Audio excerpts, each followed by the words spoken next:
Hello, welcome back to One's the Force, a Star Wars podcast. My name's Phil, of course. I'm joined as usual by Dave. Good evening, Dave.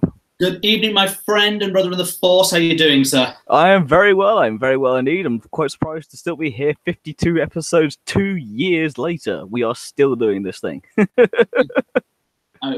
talked about it for a while that was coming around, but to be doing this 2 years after bumping randomly, and we've mentioned it a lot of times, randomly in the queue, to still be doing this 2 years later is great. And it's the one time of every fortnight I get to sit around and talk about Star Wars, so it's all great. It is indeed. I mean, we do apologize that we missed the last episode. People's schedules just got conflicted, and it is what it is. That's life. We didn't get a chance to put a post out, and unfortunately today Facebook and Instagram's been down, so we haven't been able to put out our usual posts anyway. I did do a massive social media push the past few weeks, so we're trying to get everything out there, reporting as much as we can. However, we do have a very long show, so I didn't announce that Absent is here because George will be joining us at some point this evening. He's on his way back now, and the show is so long that we thought just jump on at some point. So George will be joining us at some point. We might as well crack into it though, because we have such a jam-packed show to get through tonight. Yeah, it's crazy how much news kind of cropped up in. I think we've missed. I mean, we've not been on for the 2 shows, so we've kind of been away for far too long. Let's say, like Phil said, just life sometimes gets in the way of doing these things. But so looking forward to getting into all this news and catching up. Yeah, unfortunately, we went away during the dead period. We went away, and then all the news started to arrive. Like, we've missed a chunk. I got a comment already. Good evening, B. Hope you're enjoying the show. So welcome to the show. We might as well crack into it though. The first news, the biggest bit of news, episode 9 has finished filming. So Friday the 15th of February, J.J. Abrams announced principal photography on episode 9 had wrapped, with a tweet saying, "It feels impossible, but say we wrapped photography in episode 9. There is no adequate way to thank this truly magical crew and cast. I'm forever indebted to you all." And they have a lovely picture of Rey, Finn, and Poe in a big hug. And yeah, it is hard to believe that we're already at the stage where this year episode 9 will be out, and we will be at the end of the sequel trilogy already. It's nuts. You're right. When Force Awakens was announced, and we kind of were getting all built up for that, it did seem like it was going to be a long time before we saw the end of this trilogy. That picture that you mentioned there, obviously, I don't think that was from the end of photography. From what I would think, the fact that it looks like it's on some desert planet. Yeah, that's probably from fairly early on, maybe in the movie. It's my own take on it, anyway. Yeah, it's at some point they're on location, some point somewhere. They're not gonna pick the most spoilerific photo to choose, obviously. But either way, it has finished filming. We are at the end of it, and so we all met when before episode 8 came out. It's just crazy, isn't it? It's But Rogue One wasn't even out when we met. That's the crazy part. We'd only had episode 7. We hadn't had Rogue One yet. No, we just about to see a panel about it, but yeah, we hadn't actually seen the movie. No, but it's crazy. But yeah, it's kind of weird that now episode 9's coming, and don't get us wrong, I'm really excited about it, but I'm kind of also a little bit sad that it's here. It's really marking the end. We know it's the end of the Skywalker saga, so it's going to round out this series of 9 films, and that's going to be where we're going to leave these characters. Whether any of them will reappear, maybe they will down the line in other formats, but certainly, in terms of the big screen, we're all done with the Skywalker line and saga. Yeah, I mean, it's great that Oscar Isaac has been involved in Resistance, and we will get more onto Resistance next week when we talk about the finale. We'll get onto Resistance later on anyway, but I mean, it's great that we've got him involved, but yeah, that's all coming to an end all rather quickly. It feels like not that long ago we were talking about episode 8 coming out, Rogue One coming out, so we did the Rogue One commentary. We've had Solo come out. Yeah, we've motored through it in 2 years. A lot has happened. Really, really has. Indeed, but continuing on the episode 9 train, we've also had an announcement that at the recent Disney shareholders meeting, some episode 9 footage was shown. Yeah, I hate when they do these things. They kind of announce it. Shareholders, we're going to do this, and here's a clip of something everyone wants to see that you can't tell anybody. Yeah, here's a small clip that no one else can see. So during the annual Disney shareholders meeting, CEO Bob Iger revealed the the opening dates and more for Galaxy's Edge. So as well, we're gonna crack on that as well. So the theme parks attractions coming to Disneyland and Walt Disney World. The presentation concluded with Iger stating that he was going to show an exclusive video episode 9 to the shareholders, because of course it had finished filming and post-production was in progress. The official title of episode 9 was not announced during the presentation, but according to Scott Ladwick on Twitter, which I did research this, I did go back and check his tweets and see the pictures of him at the shareholders meeting, so we know it's at least a legitimate source. Saying, spoiler alert here, so those of you who don't wish to know anything at all, although this isn't really spoilerific, just a pre-warning, mute us for the next 30 seconds, but make sure to unmute us. So a pre-warning now in 3, 2, 1. So we saw a blockade runner and an abandoned looking hangar, an explosion knocking stormtroopers in a starship hangar bay, Kylo Ren in a white room looking at the Vader helmet, Rey, Finn, Poe in the Falcon cockpit. I'm not too surprised by any of that, really. That's Star Wars in a nutshell, but that's also not giving too much away. I mean, Blockade Runner, that's pretty cool. That's a nice throwback. We already know that Ren has the Vader helmet, and we already know that Rey, Finn, and Poe were connected at the end of episode 8 anyway. So we don't know exactly in the timeline where it's set. We know the rumor is a year after the events of episode 8. However, I think it's cool that we at least now know a little snippet. It's been nice, yeah. It's tough when you do a Star Wars podcast and there's a massive film coming out that is crazily heavily involved that you want to talk about. But at the same time, I kind of also want to be as unspoiled and pure going in episode 9 as I possibly can. You're not the only one. Really, really tough. And it's going to be tougher as we get closer if we want to discuss things. To be honest, once maybe the first trailer's out, that might be us done with talking about things on episode 9. So I think it'd be nice to kind of get, all right, this is the first trailer. I'm guessing it's coming out of Celebration, where everything's kind of been aimed at. Yeah, we got so Bassie has commented again. So this is Bassie Galal on YouTube saying she's a new Star Wars fan here. Well, welcome to the fraternity. It's you're in for a mad ride. This is where the fun begins. It really is. Welcome along, and thank you for joining us as part of that Star Wars journey. We will try to make as much sense as possible. Not all the time, but we try. Well, there's two things you have to learn about this podcast. We don't make sense and we're never on time. There really is that. Yeah. Oh, I wish we were better, but we're fine. We just get along as we do. Well, this is the thing. Look, primarily our listens come from our iTunes, Spotify, Podbean, and Stitcher listeners. So thank you all for downloading the show and listening back.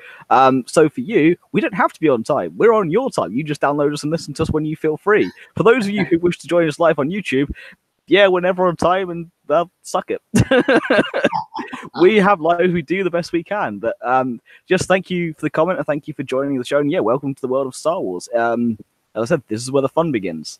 But yes, so episode 9, we will do our best to talk about it without talking about it, if that makes sense. We don't want it spoiled for us. We are, at the end of the day, we are fans. We met at Celebration, which for those of you who don't know what Star Wars Celebration is, what are you doing here? No, for those of you who don't know what Star Wars Celebration is, it's a convention specifically for Star Wars run by Lucasfilm in conjunction with Reed Pop. So Reed Pop organized the show, but it's all licensed and all done by Lucasfilm.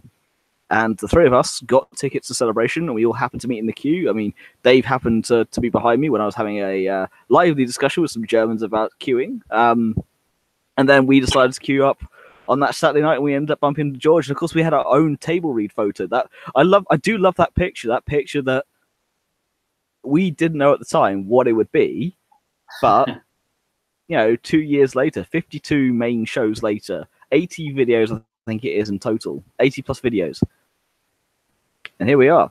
But yes, so we're gonna continue on with the news. There's so much news we have to get through tonight. This is one of those things. Usually it takes me about 3 hours to put the schedule together. We've got about an hour's worth of content. This time around we did to about 6.5 hours, and we have nearly 2 hours worth of content to get through. So excuse me if I don't spend too long chatting. We've got another comment also from Matt Harwood. Good evening, gents. Good evening to you, Matt.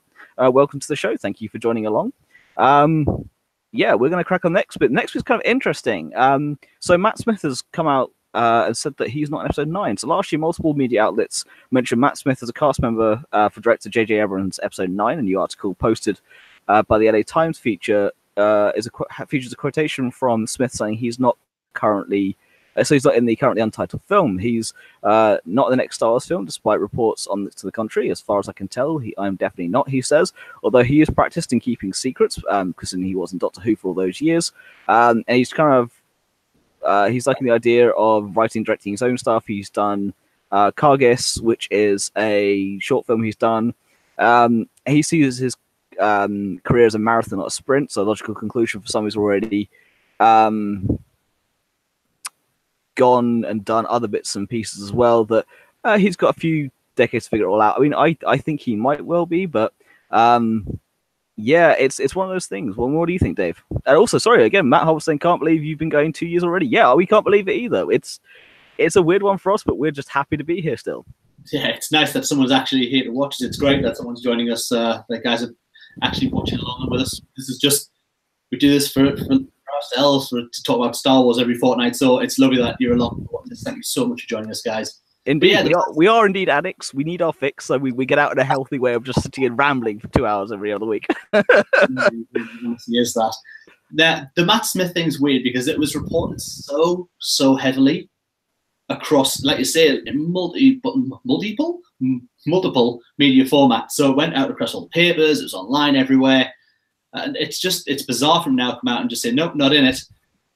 And I kind of, in one sense, think that maybe is the case, and it was just the papers got hold of a whisper of a story that I may have been maybe looking to be cast, or he's maybe auditioned for something and not got it, or not decided to take the part, and that's when it's ran, or he is a major part in the story, and we're not going to find out until we sit down and watch episode 9.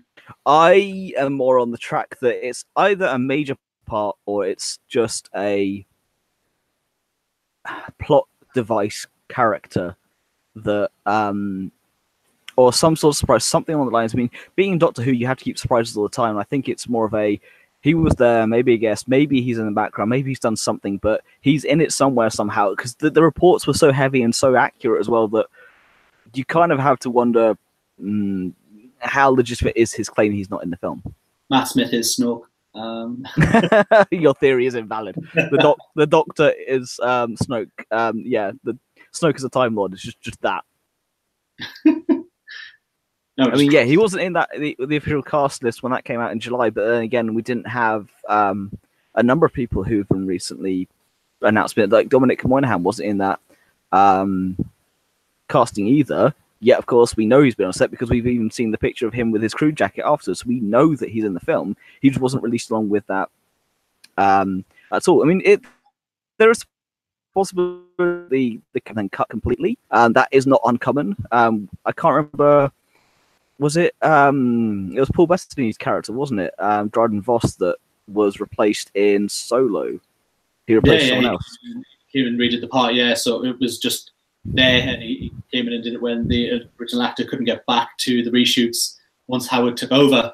So yeah, it's an interesting thing. I guess we're not going to hear that. It's probably going to be the end of the story now, unless he either shows up in a trailer or he shows up literally in the movie. But for now, I think you won't hear anything else said certainly from his side, from his party. There'll not be any word come out on it, and it'll just be either he's not at all and it was right and he just was a story and rumor, or he's going to play some part and we'll be all like, oh, look, there he is. He was lying.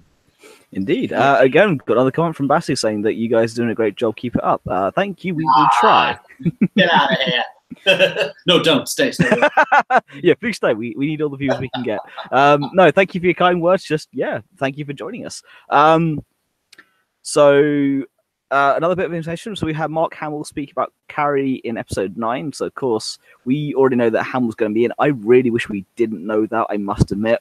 Loving Luke, loving the character, I really wish that had been kept as much as a surprise as possible until the very end. But considering what happened with Carrie, I think it was inevitable that you were going to know to keep the Skywalker saga going, you need a Skywalker in it. And if you don't have Leia, you only have Ben, and he's more of a solo, and he's yeah, it's a complex one at that. So we had Mark Hamill speaking to the Radio Times, which is a publication here in the UK, saying that something tells me she'd get a real kick out of the fact that she had a hit movie years after she left us. And so that was just her opening up about his co-star and close friend. Hamill also said he has disconnected emotionally from Fisher's death at times to lose Carrie in real life. I hate when harsh reality butts into my fantasy, he said. It was really upsetting. It's not easy dealing with it in public. You didn't have to know her to be a fan of hers. It's unspeakably sad. I mean, usually her time was impeccable. In this case, not so much. He went on to add that when I watched that scene, when I say goodbye to her in The Last Jedi, it takes me out of the movie completely. I'd like to think nothing would be better than having her here because she was always fun. She could always make me laugh. I was proud that I can make her laugh. That's what it's really all about. And it's that key bit there of when he says goodbye to her in episode 8, it's at that particular point in the film, he's going off to die. He knows what's happening. He knows that he's not really there. He knows his time has come so that he can sacrifice his life to save hers and save everyone else's. In reality, what the unfortunate event was that she passed just before the film came out, and it was just, it saddened us all, and we still miss our princess. We lost Kenny Baker that year as well. We lost R2-D2 as well. And so for him, of course, that seems very, very powerful. For us as a fan, it's powerful, but I can't even imagine what it's like for him. It's a really, really strange one that we're going to have Carrie in this film, and made up of previous shot footage and takes that weren't in the movies.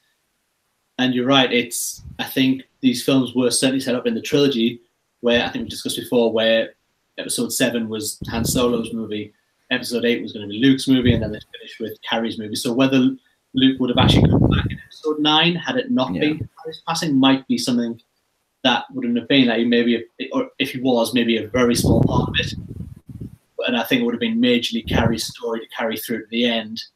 But because of the way things have happened, and I think Luke is going to play a much more prominent role as either a force, well, certainly has to be a force ghost now. It's not like he can just appear back, but he just went disappeared for a little while, came back. Indeed. Sorry, Matt Howell was just going to Dave. Is that Ecto 1 in your fridge? That is Ecto 1 in the bigger fridge behind me, for anybody watching, because I have no shelf space in here, really. And yeah, I didn't think that was actually quite in shot, but it is, yes. That is.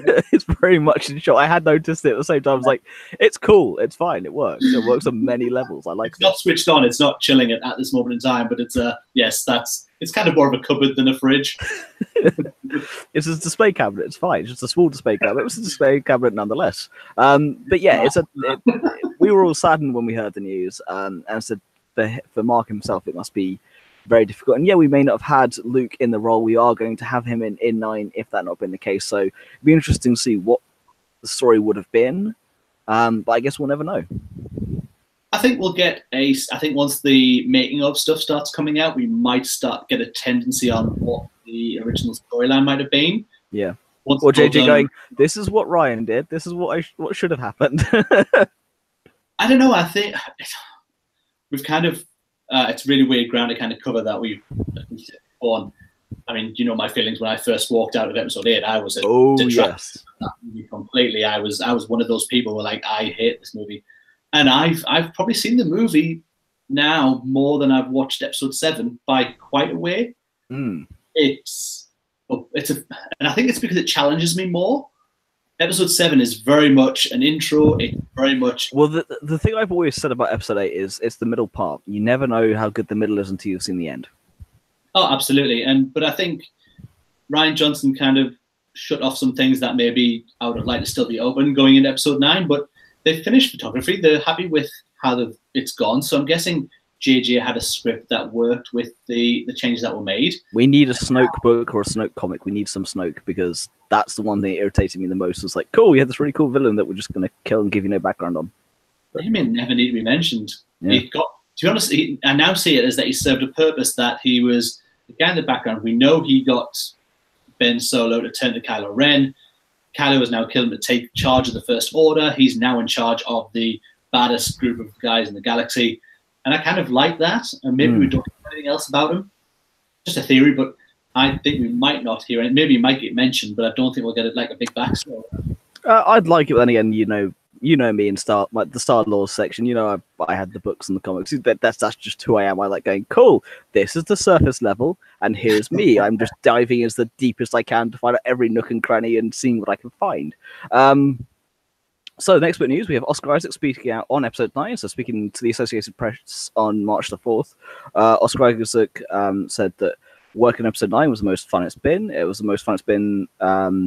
Just an energy and a looseness and excitement to the whole production, and knowing that this was the conclusion of not only our time there, but of the 9 stories, these 9 episodes of the Skywalker saga. It's incredible, and I think people are just going to be blown away. Yeah, I mean, that's the thing. This is the conclusion of the Skywalker saga. I mean, it is a big ask, and it's going to be very interesting. I mean, I like the fact that he's excited for it. I like the fact he's got a lot of energy about it. I'm just interested. Just fascinated to see where it's all going to go. Yeah, like we've said, it's a tough one to kind of close out, to kind of finish the story completely and leave us with this is the end of those characters and now we move on. I don't know. I know there's going to be a lot of weeping people when this movie finishes. I really do think it's going to be a story that we're going to fall in love with and want to talk about forever once it happens. And I absolutely can't wait. We're in countdown mode now, and it's only March. So, you know what? Reasons to stay alive, episode 9. It's 9 months until episode 9. Cool. We could either make a baby or wait for Star Wars. So, you know, either one. Well, I'm flattered, Dave, but...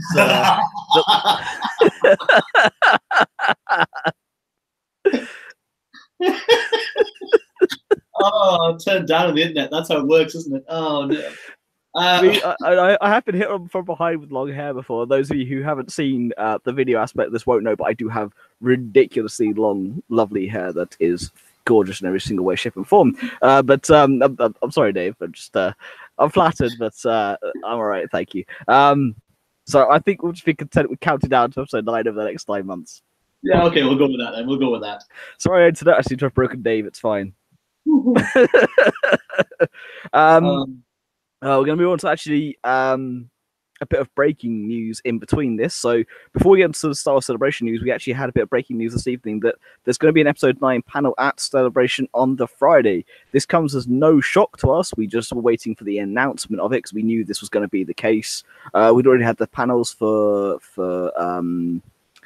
well, actually, we'll get on to the panels later on. I was thinking of the episode 1 panel, but we'll get on to that later. But yeah, so we knew it was coming. We were just waiting for the announcement. Of course, it's Kathleen Kennedy and J.J. Abrams who will be hosting that, as they did when we were there for Rogue One, as they did for The Last Jedi at Celebration a couple of years ago.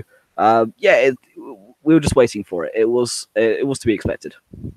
Yeah, I mean, we knew it was going to happen. There was no way this was going to pass without an episode 9 panel. And as I said earlier when we were just talking about it, that we're very much expecting that this is when the first trailer will be announced with the trailer. When we're in March and Celebration is less than a month away, there's no way in hell we're getting anything before that now. Oh, absolutely not. No, we're getting nothing. They'll get the trailer, and I'm guessing that trailer will have the title at the end. Oh, too right.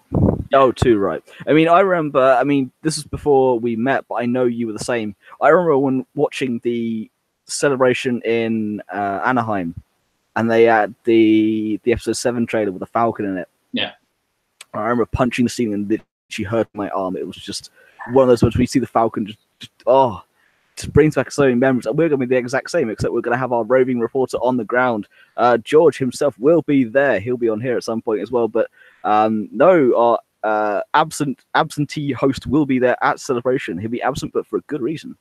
Yeah, George will be probably not appearing live on camera while he's there, because that's kind of a bit much to ask while he's out there so far ahead. But what we'll definitely do is he'll probably leave us messages and leave those for us, tell us what the day was like, what the event has been like, and we'll get those posted up as well. So you can hear. Indeed, he has access to our Facebook, Instagram, and Twitter. If you haven't followed us there, we're at the Force Podcast on Twitter. We're One's the Force Podcast on Instagram and Facebook. You can find us no problem.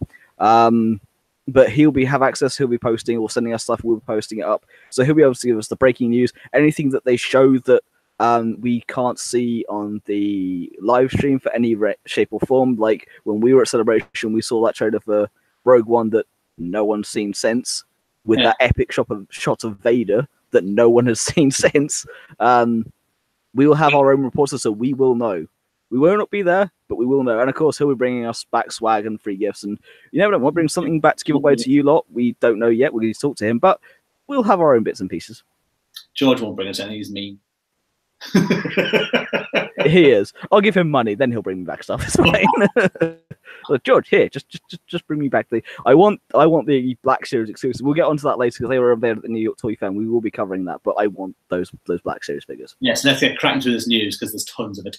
And I might pick up one of the prints that was announced by Dark Ink. I love the Wolfpack one, and George could literally just go and pick that up. So I might just buy that and get him to pick it up for me because you can only pick it up from Celebration, which kind of sucks. However, Oscar Isaac, continuing the Oscar Isaac and Episode 9 train, and Celebration train is apparently going to appear at Celebration Chicago. So according to a tweet from news anchor Jake Hamilton, who works for Fox 32 News and Good Day Chicago, again did my research to make sure this was a legitimate claim, saying Oscar Isaac has reportedly told him that he'll be attending Celebration in April. With no official confirmation, but a heavily anticipated and expected Episode 9 panel, which has now been announced. It wouldn't be a surprise to us if he was in attendance, although probably not signing, because I don't think any of the cast were doing any signings out of fear of something slipping up somewhere and being burst all over the internet, especially since the trailer had just been shown and the title just been announced. You know, someone somewhere will slip up. Yeah, we don't need another base Malvis. No, that was that was the thing. We that panel has been edited since, and we know the truth. Yeah, he slipped out and told you that Chirrut Imwe died during the panel, and everyone was like, "What? I did hear it. Oh, okay." Yeah, but no. So, I mean, and there's just that look of just Gwendolyn and Christie having to go, oh yes, we're going to move this on now. Never seen again. But yeah, Oscar Isaac's announced that he's going to be there. Now the Episode 9 panel being announced, it's just, you put two together, you're literally going to get 7 or something. I don't know, around that. But yeah, they're going to have as many of the cast members there. I'm guessing you'll see all of the principal actors. We won't have Adam Driver because he's on Broadway. Isn't he? Yes. Yeah. That was a report from George. That hasn't been announced by anyone. It's just George giving us a report that he'll be on Broadway. So, well, George won't be on Broadway. I mean, although that would be a sight to see George on Broadway. See George the Show. Oh, George of the Jungle on Broadway. That'd be amazing. George the Show, and he's just not there. Just an empty stage. Yep, just absent. Love you, George. Yeah, welcome back to the Wonders of the Force of Star Wars podcast panel. Here's but nothing for an hour, and just this is how Liberty dies to thunder support. This is how the Wonders of the Force podcast dies to silence. Sounds about right. Yep. It's the thing. George doesn't know we're ribbing him because he doesn't watch it back until it's too late. It's fine. It is indeed. But yes, I did my research again, just making sure these tweets were valid or from people who knew what the hell they were talking about, or at least had some idea anyway. And being someone from Chicago, you kind of have you have some foresight, I guess. Anyway, going back to what I was talking about earlier from Bob Iger. So we've had the Galaxy's Edge opening dates finally announced, a bit earlier than we expected as well. So at the recent shareholders meeting, we mentioned earlier, Bob Iger announced that the parks were opening slightly earlier than anticipated, with Disneyland in Anaheim opening on the 31st of May and Disney World in Orlando will be opening on the 29th of August. For both of those, we will have the Rise of the Resistance, but the Smuggler's Run, Falcon Ride, and the other attractions will be a little bit delayed, but we will have Rise of the Resistance first, so at least we will have an attraction to open the park with. It's exciting times. The one thing I think now with the parks that have been announced, the dates, there's a picture out there, obviously 2 different pictures of the same thing. It's the Falcon shot, one that Disney's envisioning of that scene with a dad holding a child's hand, just walking gently in front of it. And then there's a picture that's been doctored with the actual picture of just like thousands of people. Yeah, this is probably going to be, and I don't think that's going to be too far short of what that will be like in the opening weeks and months. I completely agree. I completely agree. I mean, opening day, especially the soft launches are going to be mental, and you can only imagine what the hard launch is going to be as well. I would avoid that for at least 6-7 months. Yeah, we will go. We may even plan a trip for the 3 of us to go out there. If wives, girlfriends, and George's hand allows. This is a family-friendly show. No, Of course, a family-friendly show. Yes, I was going to say. Yeah. What is the force of family-friendly show where even I slip up occasionally? No, if people allow it, then yes, we will try and envision some sort of plan in the future where we will go. We'll do something. At least one of us will go out there, or we will all try and get out there eventually in our lifetime. But yeah, we'll have to go see it, but we're avoiding the mad opening rush. I mean, I can't afford it this year anyway, so I'll be avoiding that mad opening rush. But at some point, we'll have to go. Again, another comment. I mean, thank you for those of you who are commenting along and joining us. Batty asking, so Phil, who's your favorite character from Star Wars?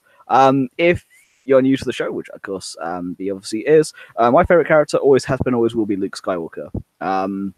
Always love the underdog. Always love the that kind of rebel without a cause, but also kind of just that underdog character coming from nothing to something, being downtrodden and just saving the galaxy. It's just, yeah, I love Luke's journey from 4, 5, and 6. 7, well, he said nothing, so you can't really judge him on that. And 8, I love how his character ended in 8. I love his stand, doing things in the ultimate Jedi way, being one person against the world, but without fighting. Being the ultimate peaceful way. That's why I love Luke. Always have done, always will do. Dave, you might as well chime in on that particular question as well, though. Mouse droid. Right, anyway. No, we know it's R2-D2. We know that I twist your arm every single time something new for him does come along. R2 is probably my favorite character, and that's a bizarre thing. I just love that droid. But yes, it's yeah, sorry, Phil. One day I'll show it off one. No, that's he keeps saying this 2 years later, damn it. Looks beautiful. 3 years. 3 years to celebration this year. And you still haven't done a video on it. Nope. This is the 2-year anniversary of the show and you haven't done it. I'm sorry, but Dave, come on. But yes, talking of droids, we're going to move on to an animatronic for Galaxy's Edge as well, which is the Hondo Ohnaka. So back in November, we learned that Hondo Ohnaka, the Weequay pirate who made his debut in the Clone Wars, then his TV show, and then again was in Rebels and provided with some of the most hilarious quotes ever, will be part of the new characters seen in Star Wars Galaxy's Edge. And we had the animatronic teased last week, and my God, does it look good. It is scarily good. This thing is not your average animatronic robot with jerky movements. This thing moves and flows like a person in a suit would. And the things that they're doing now, the animatronics for Disney, certainly for the Disney parks, are incredible. I mean, the Hondo Ohnaka one is out this world. If you haven't seen it, get on YouTube, get on Facebook, just search it, you'll find it. It's out there everywhere. But they've also done some for a bell and the horse, while they're doing like a Disney theme there. And these things are incredible. They look like the cartoons have been taken out, and that's what you're seeing. And that's going to be amazing. I think they're going to be at a point eventually where they have those parades on the night at Disney, where they won't need people in outfits standing on. Sorry again, Matt Howard's come to Double O saying he's too busy with the UCS Falcon to build instead of doing your R2-D2 review. Yeah, that is true. It's I haven't been able to start that. If anyone doesn't watch my channel, Life of Brien, you should. It's 912 subscribers, so close. Yeah, I bought the UCS Millennium Falcon. It's just down there, and I just haven't got the time to start building. But yeah, we'll get to it at some point, probably end of April, because that's when I've got some time off work. Indeed, indeed. But yes, so go back to it. That animatronic, we saw that video, and I shared it to the guys, but this is just stunning. The level of detail on the face is just incredible. I mean, we know what, in terms of the film world, we know how prosthetics have come along, and we know what animatronics come on, but to see what the Imagineers are doing is just crazy. As I say, it's the face is great, but it's the movement of the arms. There's no of the arms when it gets to a stop point, because at the end of the day, that's been given an instruction. You get to this point and then stop your arm, but it doesn't stop like a robot with this jerk of a movement. It flows. It's fluid. Absolutely incredible. Absolutely incredible. It is. I mean, Disney bought Star Wars for $4.2 billion. You can see where every penny of their investment's going, and it is just it is printing money, but at the same time, we know how well they're taking care of the franchise. I mean, Kathleen Kennedy is a polarizing figure for some, but in our opinion, she has done wonders for the franchise. But yeah, we're going to continue on with our Galaxy's Edge theme again. There are some subjects we would love to discuss. And usually, we would take time here to stop and just discuss Kathleen Kennedy's role and thing. But we have so much to get through this evening.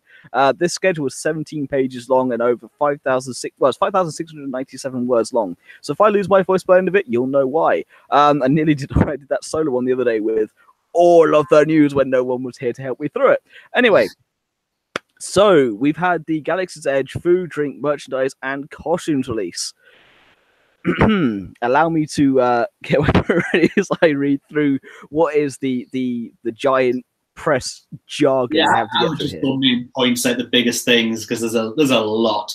There is indeed. So, in a new series of the Disney Parks blog called Building Batuu, Disney will be revealing details about the Black Spire Outpost and what we'll find when entering Galaxy's Edge. So, you've got many vendors and many different things you could try. So, for example, you have Docking Bay 7, Food and Cargo. Chef Shono Cookie Tugs has traveled throughout the galaxy following his lifetime gig as chef at Maz Kanata's castle on Takodana, raising exotic flavors and unusual dishes to his traveling diner Tugs Grub. You have Ronto Roasters, so recycled pod racing engine fires up a spit of exotic meats meticulously turned by former smelter droid 8DGA8. Guests can even sample some of the tasty Ronto fare. Milk stand, so the place to go and get your farm fresh milk or blue, green, or green milk direct from Bubba Wumba Family Farms, as long as you don't have to collect the milk yourself, i.e. episode 8. You'll be fine. Cat Sucker's Kettle, so one of the many street market stalls. It's a grain vendor, sells the ever popular Outpost mix blend of sweet, savory, and spicy popcorn. So for those who can purchase in-store merchandise and rare finds from across the galaxy, you need to look no further than many different Outpost stores and market stalls. Doc Ondars, if you want to know more about him, Doc Ondar will be getting his own comic soon for the tie-in. For those who know, Doc Ondar is the Ithorian you seek for buying and selling rare and uniquely valued items from across the galaxy and spanning all eras. The bit that I am excited for most, and I mean, if I ever get out there, I will be going here, making a straight beeline for it, is Savvy's Workshop Hand-Built Lightsabers. Guests come to the workshop to meet with the Gatherers, a selective group of people who have dedicated their lives to restoring balance in the galaxy by passing on their knowledge of Jedi lore and the Force. The workshop master guides and guests to customize and build their own unique lightsabers and instructs on the ways of the Jedi, including your own Kyber crystal. For me, that is the bit that it yanked at my heartstrings the most. I mean, don't get me wrong, I'm excited for everything, but that for me is the bit that I need to go. That's the only standout bit for me. That was the rest of the stuff is fine, but the fact you get to go and build a lightsaber with parts, and I hope it's proper. Sorry, Matt Hart was just saying he's going to go now. Chats, catch up later. Looking forward to the toy shelf talk. There's a lot of toy shelf talk this evening, Matt, so you'll enjoy that. I guarantee it. But sorry, Dave, continue. Oh yeah, so yeah, I hope it's not. It looks great on obviously the promo pictures to put out. I do hope it is a proper metal pieces that you get to play with and not just plastic when you get there. Yes, it is. So they are metal. Yeah. So yeah, so that's the only. Honestly, when this came out, I was like, oh, okay, that's nice. That's nice theme park stuff that you'd expect. Wow, that's okay. And then yeah, this came out, and I was like, that is the one thing that I would have wanted to be there, and I'm so pleased it is. It is. I mean, they look stunning. All the images that have been released, all the press images I have put up on our Facebook page and our Instagram page and our Twitter page, and I spent many hours putting all up there, so trust me, you can find them out there. Please go and take a look. The bit that I think you might be excited for as well, though, Dave, is the droid depot. So visitors to Mubo's workshop can choose parts to construct their own individual astromech droids to accompany them on their journey, then take them home with them. I want my own droid as well. Because that's what I need in my house is more droids. Yeah. You'll have to replace your wife somehow when she leaves you, forgetting everything. Give him half, Phil. Didn't want to cry in this episode. Yeah, so there's going to be so much to do. And I think it's very much going to drag in people who love this stuff. The one thing I do think is, I don't know if it's got a big enough appeal to people outside of Star Wars. And I've spoken to, I mean, that's just speaking to a couple of people I know at work who are absolutely like Disney park crazy and go every couple of years. And they've just got no interest in seeing this park. And I do find that might be the only thing that's a bit strange about that. Some people it's just not going to appeal to. That's fine. It leaves more stuff for us. It's absolutely okay. The next part is we have the First Order Cargo. Spaceport Hangar Bay serves as a temporary base for landing spot for First Order. First Order officers have brought in crates of gear, uniforms, other supplies to win the hearts and minds of locals and visitors to Black Spire Outpost, so you can get a bunch of cool clothes.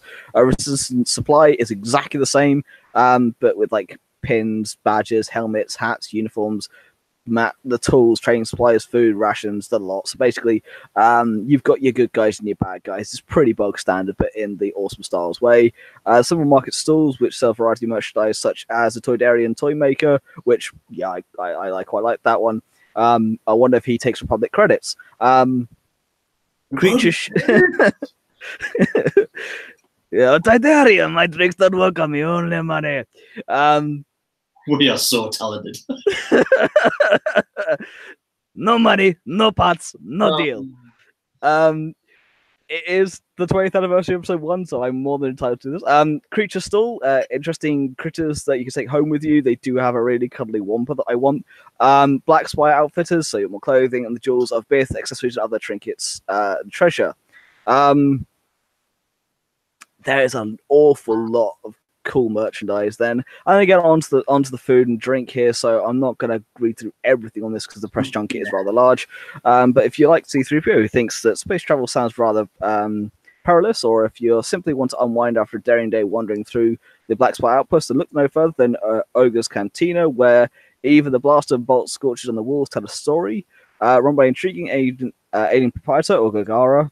Hope I'm pronouncing that correctly. Orga Gara. That's quite a mouthful. The Watering Hole invites those guests around to enjoy alcoholic and non-alcoholic beverage. So the alcoholic includes Bespin Fizz, Bloody Rancor, Dagobah Slug, Slinger, Fuzzy Tauntaun, Jedi Mind Trick, Jet Juice, the Outer Spirian Calf, T16 Skyhopper, and Yub Nub. Yub Nub, I'm interested to see what the hell Yub Nub is. And Jet Juice. It was so good. Jedi Mind Trick. I mean, the Bloody Rancor is probably going to be a Bloody Mary of some sort, but you could just imagine the hilarities that will ensue. Non-alcoholic, I love the way they put the suppressed junket. Non-alcoholic lubrications includes Black Spire Brew, Blue Banther, Carbon Freeze, Cliff Dweller, Hyperdrive Punch It, Java Juice, which actually is a thing. Mugan Tea, Tarian Tea, and provisions include a Cantina mix. Keep your spaceships parked, as all beverages in August Cantina will be the same on both coasts. So that's good to know, I guess. Again, so continuing through, Feeding Hungry the Leviathan, headed to Docking Bay 7. We've already covered that. Again, so this is just going more through the press junkets. I had to kind of sift through everything here, but other vendors in the area will hold local delicacies like the colourful Outpost Mix, Popcorn Snack. You've got both the green, blue, and blue mix. You've basically got everything that you need, really. Yeah. Oh, there's literally, if they can get you with anything, food, drink, and they can put a Disney and Star Wars logo on it, you're going to be able to get a hold of it. There is so much going on with the eateries, because obviously this is not just you're going through a little bit of an area where it's themed. This is like you're on this planet. That's what they want. They want this to be a completely immersive experience. So yeah, absolutely everything there is themed. So it's you can imagine if you, especially in the alcoholic beverages, you can imagine the tales the next day. It's like, how are you feeling? I'm feeling terrible. Why? I don't know. I had a couple of bloody Rancors, a Dagobah Slug Sling, and a couple of Fuzzy Tauntauns and Jedi Mind Trick later, and I was out of it. Just like Jedi Mind Trick, yes. The Jedi Mind Trick, I'm not sure you kind of want to sell as an alcoholic beverage. It does sound a little bit, creepy, yeah. Yeah, it does. Although, to be fair though, it's like, what do you have? I got absolutely smashed on Yub Nub. That's every night. All day, every day, getting smashed on Yub Nub.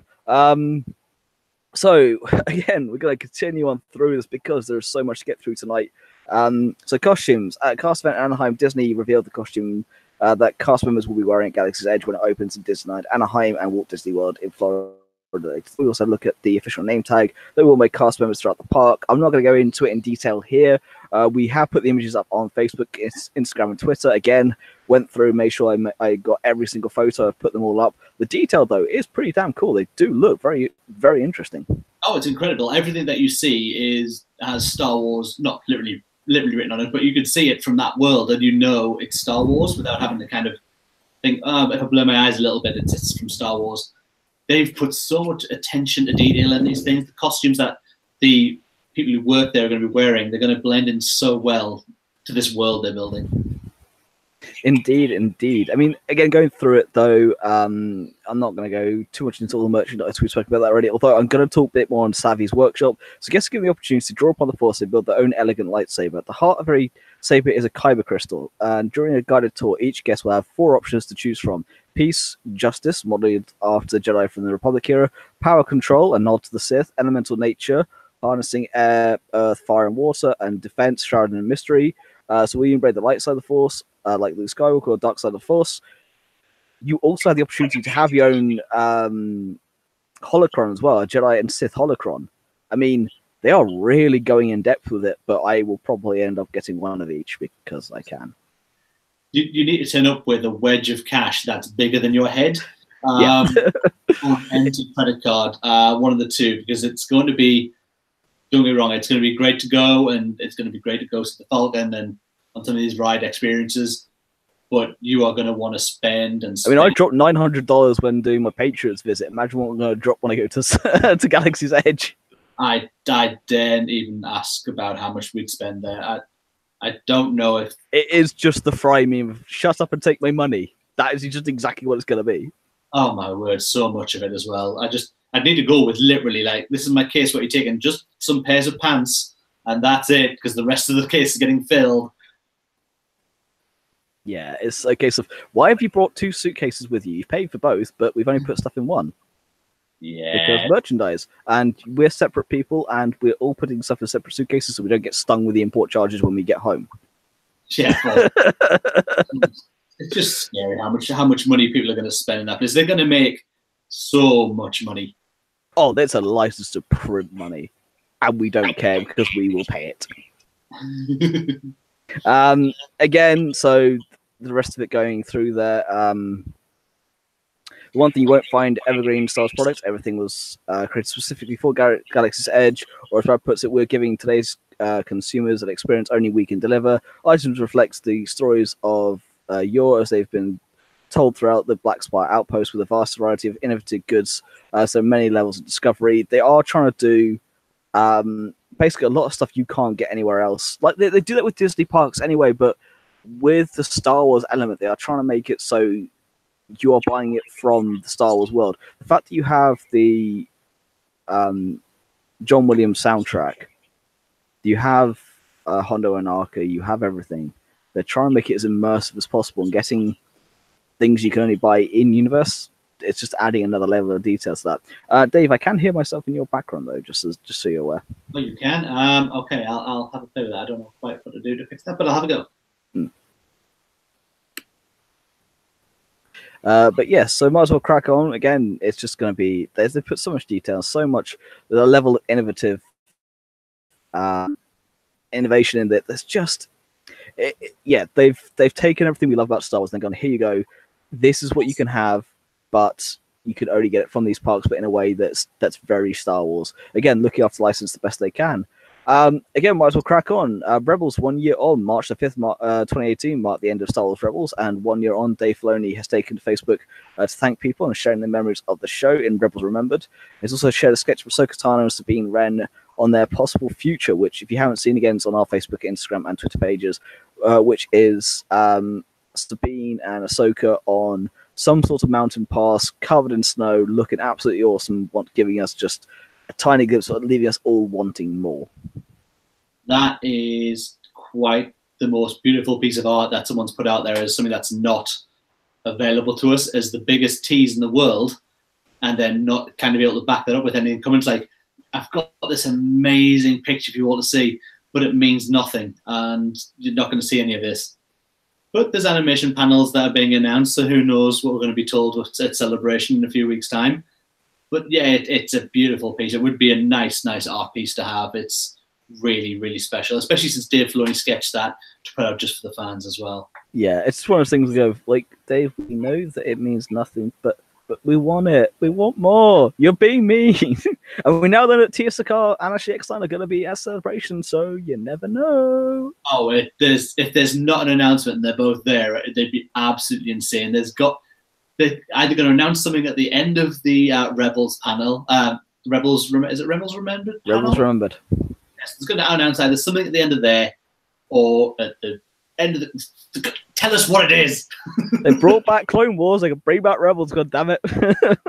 I just think there's the fact they're both appearing is just too coincidental for this. I just think I honestly think, and I've been wrong before a lot of times in the show, but I expect that's part of the fun.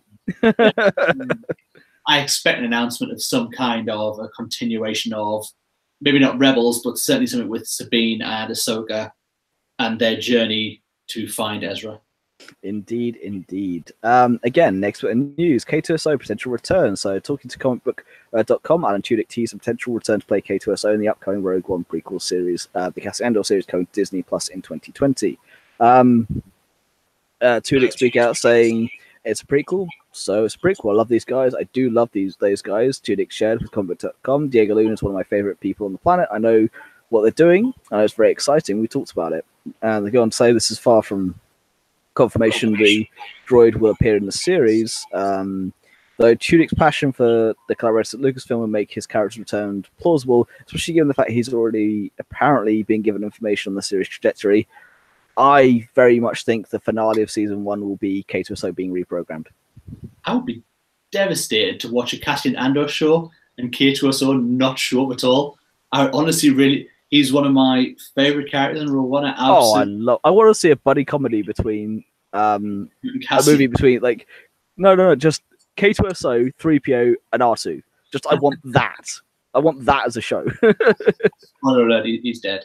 No, it's as I say, I would be devastated if he didn't appear in some way, shape, or form. Like I say, it'd be nice to finish out the last few episodes of the series where they capture K2SO and like the finale of season 1 being him reprogrammed. But I want to see him. I absolutely want to see him in that show. Otherwise, it's not the Cassian Andor show without K2 there. Yeah, no, he has been in some capacity. It would make no sense if he wasn't in it. I mean, we didn't get much of Diego Luna's input in Rebels in season 4. We know he's been in the fight since he was 6 years old. We're going to get more on his background anyway. And K2. Yeah, we need K2. I mean, don't get it wrong. Live action Star Wars is going to be great as a TV show, but we need K2. K2 was just one of those bits in Rogue One that just made that film so good. It's up there. It's still probably my third favorite Star Wars movie. I love Rogue One. I can watch that over and over again. If I'm ever sitting and just think, I want to throw a Star Wars movie on, Rogue One is now normally my go-to, even over putting A New Hope, which is my all-time favorite Star Wars movie.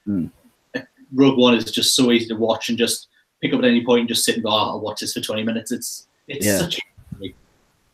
Indeed. So, again, continuing on with the live action, Ludwig Göransson, I know I'm butchering that name, I do apologize, but Ludwig Göransson comments briefly on composing The Mandalorian.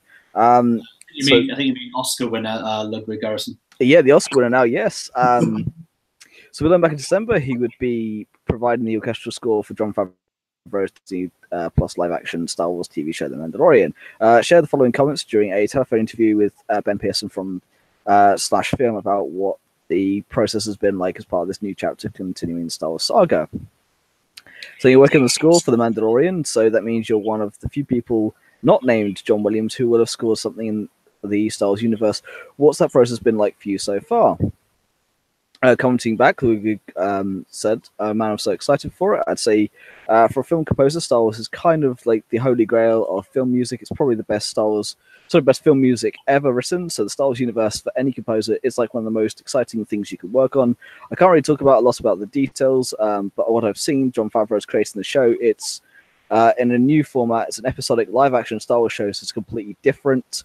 Something that you've never seen before, and the way John's shooting it, the way he's working with technology, I've never seen anything like it. For me to be a part of the Star Wars show that's doing something in its new format, so I think me doing the music, hopefully I'm really inspired to put my signature on it, as well as obviously honoring the legend John Williams. I know you can't tell me much about it, but would you be able to describe the mood or the vibe of the music?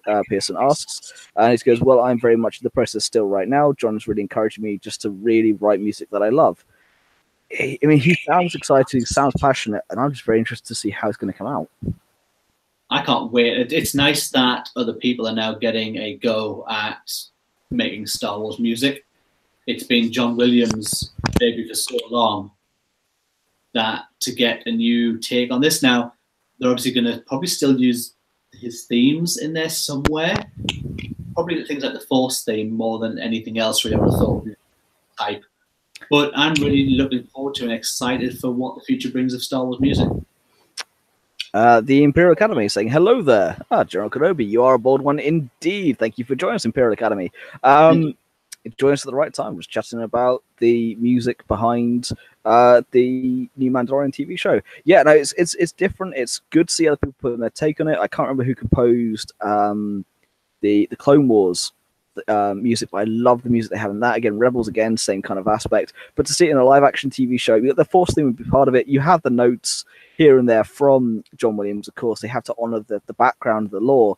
But Michael Giacchino's score for Rogue One was absolutely incredible.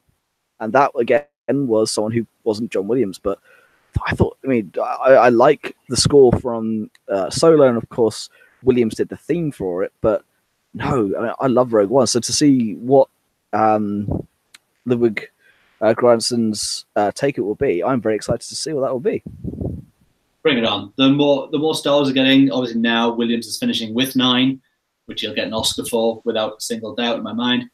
Then, yeah, the more we're going to get more composers coming in, and to bring in quality composers is the best thing. They're not just giving out to anyone. They're really looking. No, they've learned the mistake from the director's side of things. They can't just bring in nobodies or no names or people who aren't proven. They need to bring in bigger names here and there. And the composer, the score is a very big part of the film, and it needs to be done correctly. Absolutely.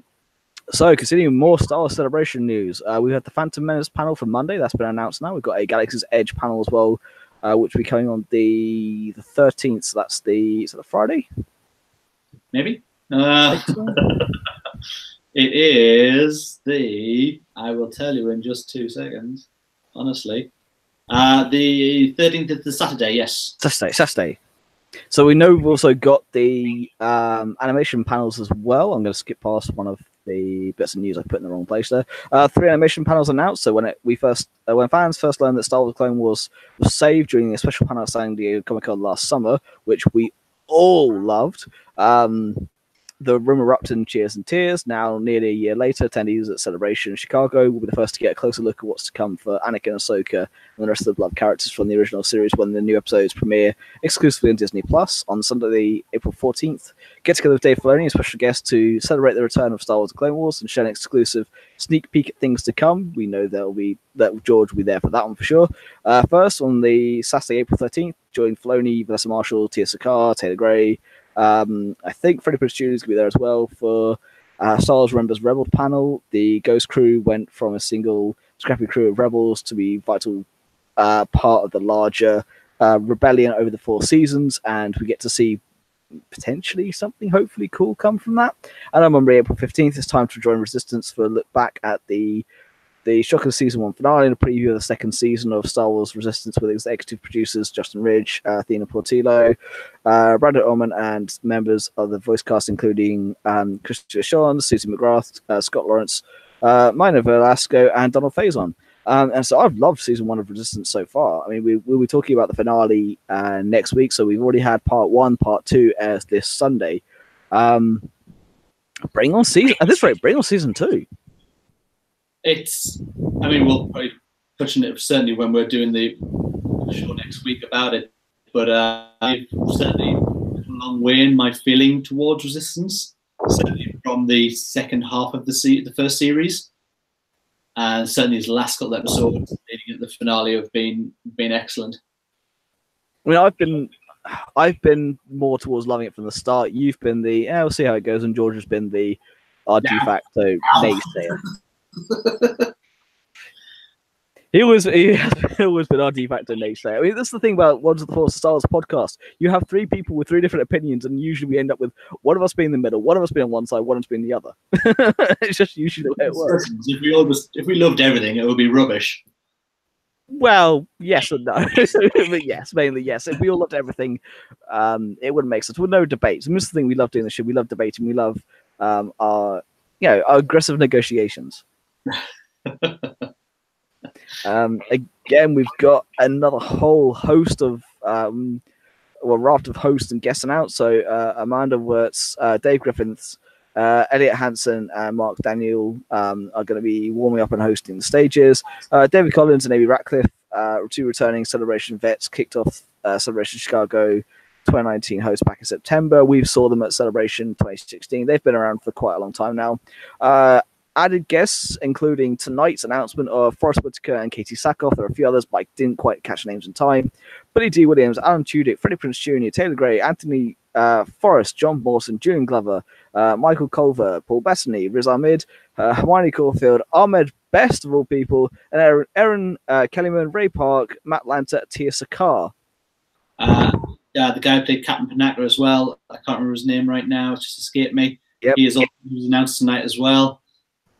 Oh, his name's completely gone from my head, but he was announced as well. Sorry, from episode 1.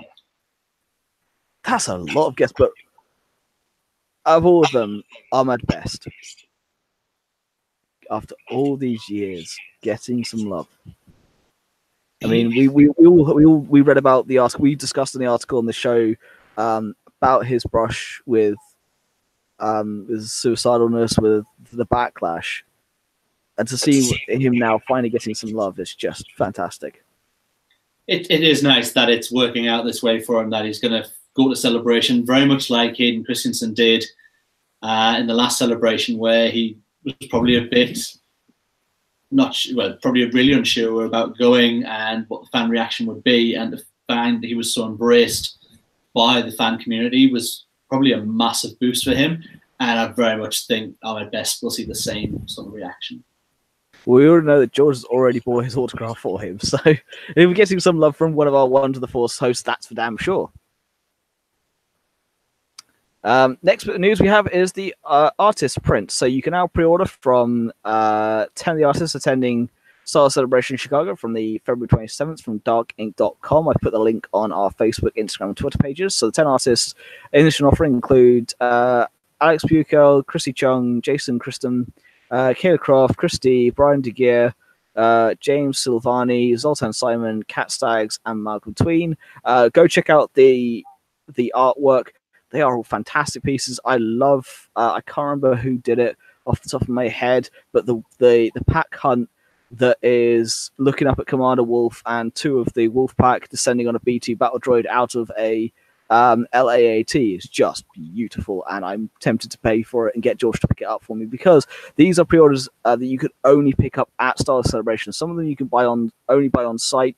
Some of them you can only pre-order and pick up, but everything is at Celebration only. And yeah, I really like them. There were some amazing prints. There were last time when we were at Celebration in 2016. There was some lovely prints there. I've got an R2D2 one signed by the artist. Again, that was only available at Celebration. And it's a beautiful piece of art too. It shows everything that's inside of him, all the accessories he has. Some of those posters that Phil has spent hours posting up online. If you go over there and have a look at some of this artwork, it is incredible stuff. Yeah, but it's taken me a little bit of time to kind of do all of those pieces. Phil's been rocking the social media side of our site for the last week since Dave's been slacking. It's been a bit of a mare here with a lack of computer and things like that, but I'm back with stuff, so hopefully we'll get a lot more post up. I don't see this all the time, but no, Phil's been doing an excellent job of keeping the social media updated.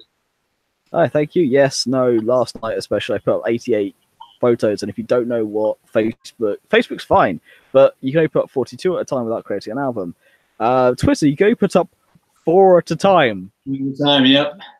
Instagram's 10, but Twitter is 4 images at a time.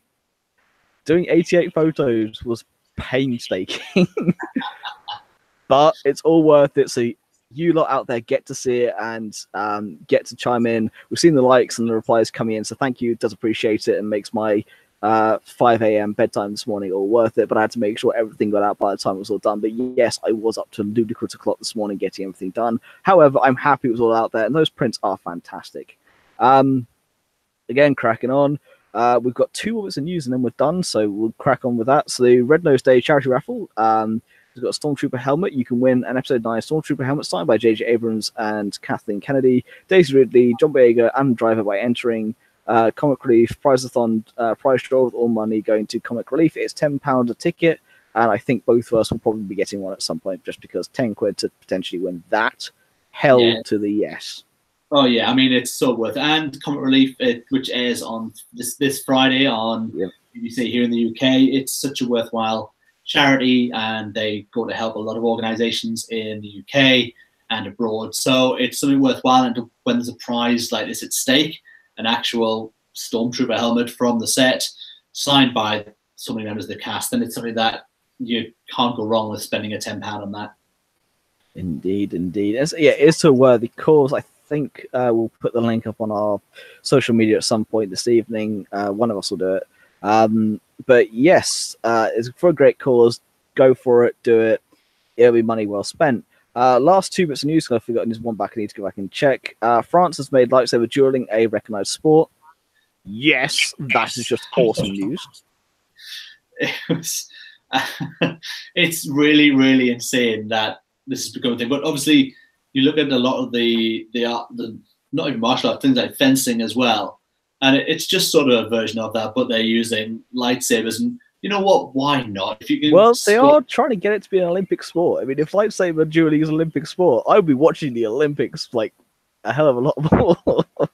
It would be amazing. There'd have to be John Williams Jr. played while they were doing it. If Ray Park doesn't get honorary gold, at least, then so they're doing something wrong. Absolutely. But yeah, it's you know what? It's a bit of fun, I guess, and they're taking it quite seriously, but it is very much a bit of fun, and it's always good to get Star Wars in the news in any way it can. Indeed. I'm just trying to find out other bit of news that I need to report on, which is the Gentle Giant assets being purchased by Diamond Select Toys. Here we go. So Gentle Giant's been announced that Diamond Select Toys in the final stages of purchasing their assets. So Gentle Giant always put out these beautiful busts, but their business was in a bit of trouble and they needed help. And Diamond Select Toys has stepped in. So the official announcement, you can check out the Q&A section on Diamond Select Toys website. But both Diamond Select Toys and Gentle Giant Limited have long been known for delivering high-quality busts and statues, action figures to collectors worldwide. Now fans can get both worlds as DST finalizes the purchase of select assets of Gentle Giant, take over the manufacturing and distribution of many of the company's key lines, including Star Wars. Beginning February 1st, Diamond Select Toys Collectibles LLC will assume operations for all Gentle Giant's existing licenses and release previously developed and newly created bust, statues, and scale-up vintage action figures that we've all seen the kind of Gentle Giant huge versions they've done, which are fantastic. And future products will be offered to retailers through the previous catalog published by DST's sister company called Diamond Comic Distributors. But basically, Gentle Giants Collector Club and basically everyone who's ever bought anything Gentle Giant will be happy to know that they are going to be continuing to have a strong creative relationship with Diamond, and they're going to be going forward with production on a lot of stuff that was almost doomed. Diamond Select Toys Collectibles LLC was formed in 1989 by sister company Diamond Comic Distributors as a source of collectibles for all ages, and developed primarily for the collectors markets. Enjoyed relationships with a number of content producers, including Lucasfilm, Disney, Marvel, Warner Brothers, Sony, CBS, Legendary, PopCup, EA, and more. And the fact that they get to continue the license and Gentle Giant gets to produce things for many years to come is nothing but good news, I think, for the collectible world. Yeah, I mean, it would have been sad for anything to have to go away because of this. Gentle Giant, as I say, do incredible work. There are only so many licensors out there that create that kind of product. And if I actually have a Gentle Giant statue of Darth Malgus. Yeah, had they had to go out of business, that would have been a shame, because I said they do really good work, but you kind of see why their business model may not be the best. They do. It's expensive to buy from these companies. A really, really reputable name in the toy world, and for them to come in, I think that's a really good step. Indeed. And that is the end of the news. We've been going for an hour and a bit purely on we've done a full show purely on the news. We haven't even touched Toy Shelf yet. That's how jam-packed this show has been, and why my voice is going to be sore by the end of it, I guarantee it. But again, thank you for those of you who have commented along so far. I mean, thank you for B, for Matt Harwood, the Imperial Academy, and anyone else who's watching out there. Thank you so much for joining us this evening. Toy Shelf, the biggest bit of news, the one that excites me the most. Triple Force Friday, coming October 4th, episode 9, The Mandalorian, and more. The Triple Force Fridays, the latest tradition Star Wars product launches, is set for October 4th. Lucasfilm and Disney announced today the event will see the debut of brand new products inspired by 3 of the year's biggest Star Wars franchises, including the highly anticipated in final installment Star Wars Skywalker Saga Episode 9, first ever live action series The Mandalorian, set to exclusively appear on the upcoming streaming service Disney Plus, and the latest title from EA and Respawn, Star Wars Jedi Fallen Order, a brand new live action game, brand new action adventure game releasing holiday 2019. Products spanning categories from toys to collectibles, housewares, books, apparel, and more will go on sale beginning at 12:01 a.m. October 4th. As with past Force Friday celebrations, stores around the world will join in the festivities with in-store events and midnight openings. We did this a couple of years ago. This is truly an epic moment for fans, families, and retailers, and products for 2 of the biggest ever entertainment franchises hit shelves simultaneously, says Ken Potrock, President Consumer Productions and Commercializations, will be each in line with excitement and anticipation for legions of Star Wars fans and for fans of a snowy disposition as well for around the globe. We won't go into the Disney side of things. However, we were there a couple of years ago for Force Friday. I actually got my tattoo done that day as well. That was a very expensive day for me, but it was a good day overall. It was. I mean, the only thing was, I think some of the products that we were hoping for and were kind of promised didn't come out of that day. The Poor Dameron helmet being probably the main one, I think. I was really excited for. With it being a launch across 3 things, I think we're going to get a lot more merchandise come out, and the timing it much better this year as well. I think with hopefully October. Yeah, I think I know it's only a month, September, to that step, but you're that bit closer to the release of the movie. By that time, I think we'll have probably multiple trailers. There'll be TV spots showing, getting ready people amped for both Mandalorian and for. Well, Mandalorian may be out by October. We don't know yet. Yeah, so there's going to be interesting. I think it could be a nice big launch, this one as well. Indeed, we'll probably do something like we did a couple of years ago. We'll meet up. We'll do some sort of event. Yeah, we should. I think it'd be good. Indeed. We got another Funko 2-pack moments. The official Funko blog have been updated with photos of a new movie moment featuring 3PO and the Ewok logo from Return of the Jedi. It's now called Encounter on Endor. Is available now. Dave, you want to talk about this one? Oh, it's Funko. I'm having it. My popular position is not waning, unfortunately. I wished it would, but no, it's a real thing to stay. I've got most of the Jedi line ordered. The Vader. My friend who lives in Chicago has actually picked me up the Darth Vader one. Yeah, that she's picked me up the glow in the dark Target exclusive. So I've got that coming. She's coming back from Chicago soon, so I'm going to get that when she gets back. So I've got that, and I've ordered the standard one as well. So yeah, my Funko obsession is there, and I really enjoy some of these the 2-packs that they have the movie scenes. I really like there's one that's coming out in the purchase box is what they call the Smuggler's Bounty. That's exactly the words. Smuggler's Bounty box, which was Luke in Dagobah when Vader's mask blows open. So it's a Luke head and a Luke looking over it, and they look great. The wall that I have of them now is it's about an inch shorter than me, which is quite crazy. But I can't. And you're not as like a short person. No, I'm clocking in just under 6 foot. I think I'm shrinking. Yeah. But yeah, it's I want. Your wall of Funkos is definitely taller than me. That's not cheap. Yeah. But I'm really enjoying collecting them. I really like the wall that's being created is a really nice thing, and I'm really into the Funkos at the minute. Indeed. Although speaking of things that's not cheap, we've got the HasLab sail barge available to buy in Europe and Australia in March of 2019. So if you're one of the 8,810 people that backed the barge in US and Canada earlier this year, then well done. You got yourself a beauty. Meanwhile, sorry, that's just George. Dave, you want to respond to that whilst I'm continuing on with this?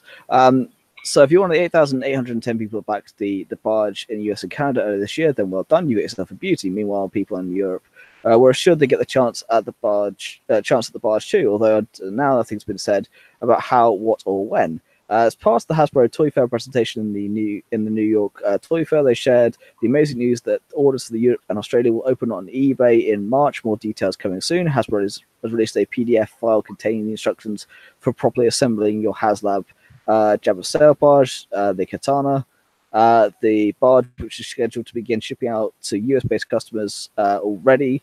Dorkside Toys and Yakface are giving collectors a chance to win their own version of it as well via a new Ultimate giveaway. And if that wasn't enough, they're also planning on giving away a second barge to fans who are attending Star Wars Celebration Chicago in 2019. Details are not yet posted for that, but we can pretty much assure you that George will be trying to get his hands on one, because George does love the vintage collection. We all do, but if he can pick it up, I'm sure he will. It's still too big, and I'm not keen on it, and it's just I honestly don't get the need for it or the want for it. Oh, I want it, but I'm not spending 500 quid on it. Can you imagine winning that though, and then having to take that back through customs and then getting it shipped back to the UK? It'll cost you more winning it than actually probably purchasing it. Potentially. I mean, I'll just lump the sum and get George bring it back for me. It's fine. But yeah, the fact that it's now going to be available to those of us over here in Europe is good. But again, 500 quid is very steep indeed. It's unnecessary. It's expensive, but it is cool. Speaking of things that are unnecessary, the Hasbro fan vote has closed for the 40th anniversary of the Empire Strikes Back. So the choices were Lobot, Hoth Rebel Soldier, Willow Hood, Princess Leia from Bespin, 2-1B, Wedge Antilles, Han Solo and Carbonite, Argonaut 2-pack, Luke Skywalker, Dagobah, and Wes Jansen. I mean, they're cool, but the fan vote was rigged the last time round, and I'm not sure it wasn't rigged this time round. Yeah, that's the only thing with these fan votes, that we kind of get the idea that it doesn't matter what your vote is, they already are aware of which one's going into production. And then, to be honest, if the one that wins goes into production, you probably will down the line see the other ones that were in the list anyway. They tend to get produced. To be honest, and it's hard to say in this, but I don't think it's worth voting. No, I don't think it is. But I love the Black Series, and I love what they announced at the fair. Again, I've put all the images up on our Facebook, Instagram, and Twitter pages.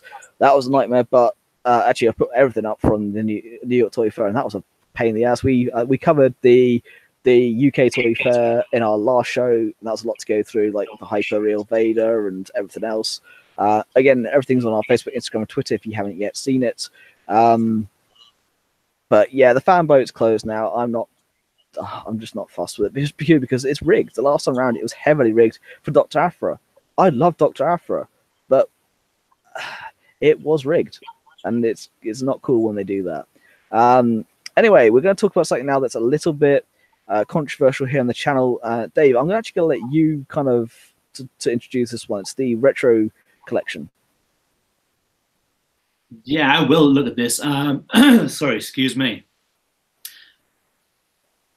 Sorry, I'm going to bring this a bit further forward. I do apologize for that. I've not actually seen this story. Could I ask you to take it, and I'll kind of... No problem. So the retro collection, we discussed this in the chats. As part of the Hasbro Toy Fair presentation from New York, Hasbro shared the news there. Oh, yes. Sorry. Okay. You mean, sorry. Yeah, bringing out the 6 retro Kenner 3.75-inch figures. So Luke Skywalker, Darth Vader, Stormtrooper, Han Solo, Chewbacca, Princess Leia, and in retro style packaging. Also can produce a brand new retro Kenner figure in the form of Grand Moff Tarkin, available only at the Escape from the Death Star game. Those figures were available in May 2019. Dave, I'm going to let you go through it first because of your experience with the vintage figures. I've only got a couple. I've already got the 3PO and the R2. The 3PO is the Empire version, which you could take apart, and the original R2-D2. That's all I have from that line. You're more the expert, and it's your generation. I'm going to let you take this one. Thanks, man. Yeah, this was an announcement that was kind of, people looked at it and were kind of welcoming of it at first. What we thought we were going to get is, like they've done with the Tarkin, bring out characters that were not part of the original line, but done in that style. And I think people were very welcoming of that. People have been really happy with the Tarkin figure that's coming out. Yeah, it does look beautiful. Then we saw the release of the other figures that were bringing out in the first wave, and it's basically the first few figures that were released originally. Now, I have about 48, 49 of the original figures, all loose. I don't have any carded ones. I do have them all loose standing in a cabinet. And they're amazing, and it's great. But the market out there is a hard one to navigate. And the main reason for this is reproductions. There's a couple of figures out there that have been reproduced, but mostly it's the weapons that come with them. They get harder and harder to find original weapons that come with these figures when you purchase them. And you can try and go to as reputable a dealer as you want who's dealt with Star Wars figures forever. You never quite know if you're getting the real thing or not. It's a really, really tough market. Now, the figures themselves, it's great. They are branded differently on the back of the leg. That's fine. It shows they're from 2018, 2019. There's no problems really with that. The designs are a little bit different to the original figure. The weapons, however, don't look a million miles away from the original weapons that were with the figures. And I think that's my biggest pet peeve with this. I think there's going to be a flood in the market now of these people who are going to get a hold of these weapons and put them with original figures and then go try and sell those completed loose figures. And that is, as I say, with being so hard to navigate already, it's going to make it a tougher market still. And the prices are already crazy out there when you're trying to find an original figure. I mean, just looking at it now, I'm kind of going through an order, buying normally one a month. I'm up to Leia Hoth, and trying to find her with her weapon is a really tough call at the moment. Most people are selling, if you go on eBay, it's all with a reproduction of a blaster, and it's just a minefield. And I just find that releasing these figures with weapons that are so close to the originals is a bit of a minefield. Indeed. I mean, for me personally, the other bit I like is the packaging themselves. They printed it with like the bit of patina on it, and they printed it with the retro logo on it, but it's printed on it. It's not a sticker, so you'll know if it's a carded figure, you'll know that it's legitimately a new figure, not an old figure. But it is the weapons themselves. I don't know how they're going to go exactly differentiating them. It is a minefield, as you said. My issue is the fact they're doing the vintage collection. The retro collection just kind of clashes. Like, why are you doing both? Why go an ultra new style one and do an old school one at the same time when you're doing the Black Series with the digital painting as well? You're just saturating it. Just focus on what you've got so far, because the Black Series with the digital painting, the Mace Windu especially, just looks like it looks like Samuel L. Jackson. It looks phenomenal.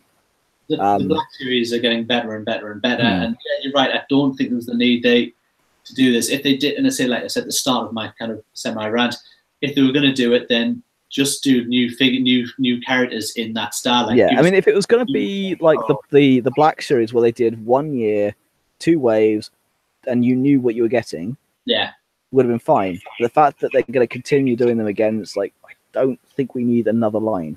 Not at all. Not at all.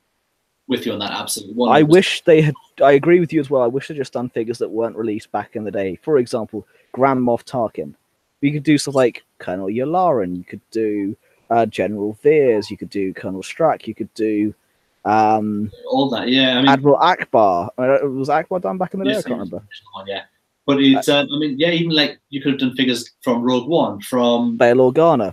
Yeah, like just figures that you could have really pushed out there. That Mon Mothma. Again, there's figures they could have done. It would have really enjoyed it, but I just think for example, Dave, could you imagine K2SO done in that retro style? That would be awesome. It would just, because they'll look pretty rubbish, but that's kind of half their appeal, and that's what we kind of love about them. That's what they could do back in the 70s when they produced these things in the early 80s. So yeah, I'm not overly happy with this. I'm certainly not going to be collecting it. It's not. Yeah, this is why it was a polarizing figure in our chat when we put it in there, going, we like it, but we don't love it. We like what they look like, we don't love the idea of it. Sorry, John. No, yeah, I'm just saying the card backs as well. They've done them with this. The print is sort of like a torn, crumpled look on it. Yeah. Yeah, and I think, you know what, if you're going to put those card backs out, they are beautiful card backs. Just put them out in the original format. You don't need to have this age look on it. The vintage collection they've done, the way they're doing that is so much better. I prefer doing the vintage collection over the retro collection every single day of the week. Oh, I'm absolutely with you, mate. Absolutely. My SDCC triple pack of Afra BT1 and 000 is one of the prides of my collection, and that is a thing of beauty. That is 100% a thing of beauty.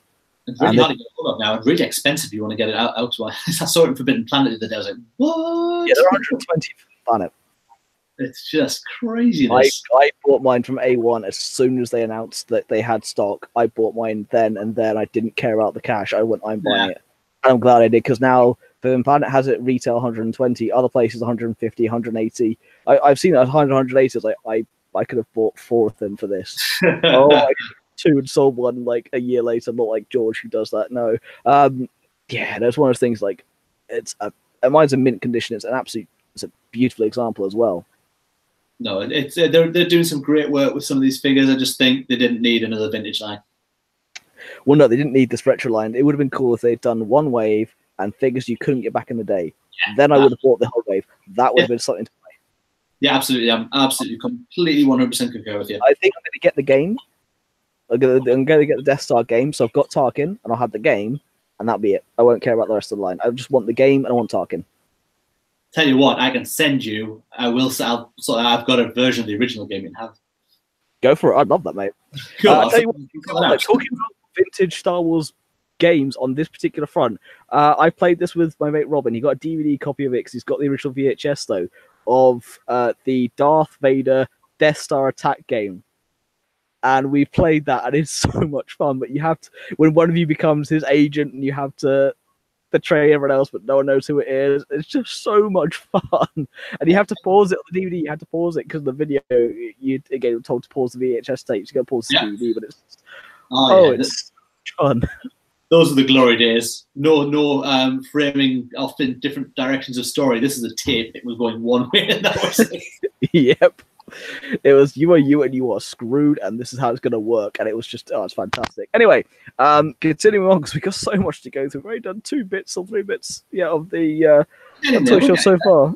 Jesus Christ, of the toy shelf. I mean, we've been on air for about an hour and a half already. Around 40 minutes. So the Lego Visual Dictionary, the next version that's coming out. So the Lego Star Wars Visual Dictionary from DK was released first back in 2009, went on to become a bestseller, staying on the New York Times bestseller list for over a year. The second edition came out in 2014 to celebrate the 15th anniversary of Lego Star Wars. The third edition, dubbed the New Edition, will be available early April, second in the USA and fourth in the UK to coincide with the 20th anniversary of Lego Star Wars. Thanks to the listing at Amazon, we now know the exclusive minifigure will be Finn wearing a bacta suit from the start of Star Wars The Last Jedi. The visual dictionary looks cool. I'm going to get one. I don't really care for the minifigure per se. I think it's cool. I'm not buying it for that. I'm buying it purely for the visual dictionary side of things.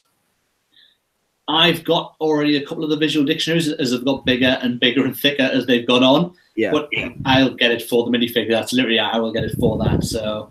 yeah. Well, so I don't have the Lego Visual Dictionary, so I'll be buying it purely for the fact of getting said. You should. It is an excellent dictionary. Yeah. Damn flag, getting in my way. My little background here of the Inferno Squadron flag because I can. Because it gets in my way. So, next bit of news, we had the Star Wars Celebration Chicago 2019 Rancho Obi-Wan products reviewed as well. So Rancho Obi-Wan has posted new information about the types of displays that we bring to Star Celebration Chicago in 2019 in April. In addition, we also first look at some of the themed merchandise fans will be able to add to their collections, including 2 new patches, a pin, a lanyard set, and they've also assortment of stoneware items for the kitchen that feature artwork and design of the classic Kenner Obi-Wan Kenobi figure. These items are currently available for pre-order right now from the store, so head on over to their site and submit your order today, and they do look really cool. It's anything Rancho Obi-Wan are going to bring to the celebration is always going to be great quality. It's going to be good times to have.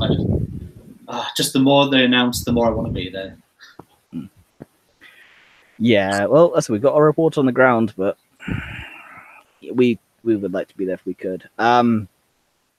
So we're now on to the New York Toy Fair news. So I've kind of put these as a bullet point here because there's far too much to go through otherwise. However, I have put images from every single release on our Facebook, our Instagram, and our Twitter. I mean, everything I could find.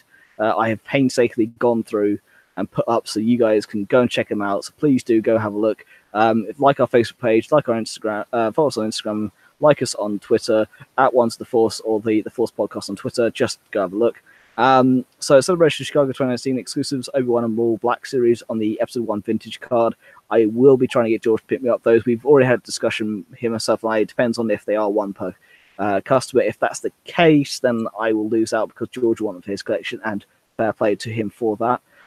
If A1 somehow get their hands, or Kapow somehow get their hands on the UK, then I'll order it through that, so at least I get them. But I do want those because those backgrounds are so cool. And I already have the Black Series Maul in packaging signed by Ray Park, and I still want this Maul because of that card. It's just so cool.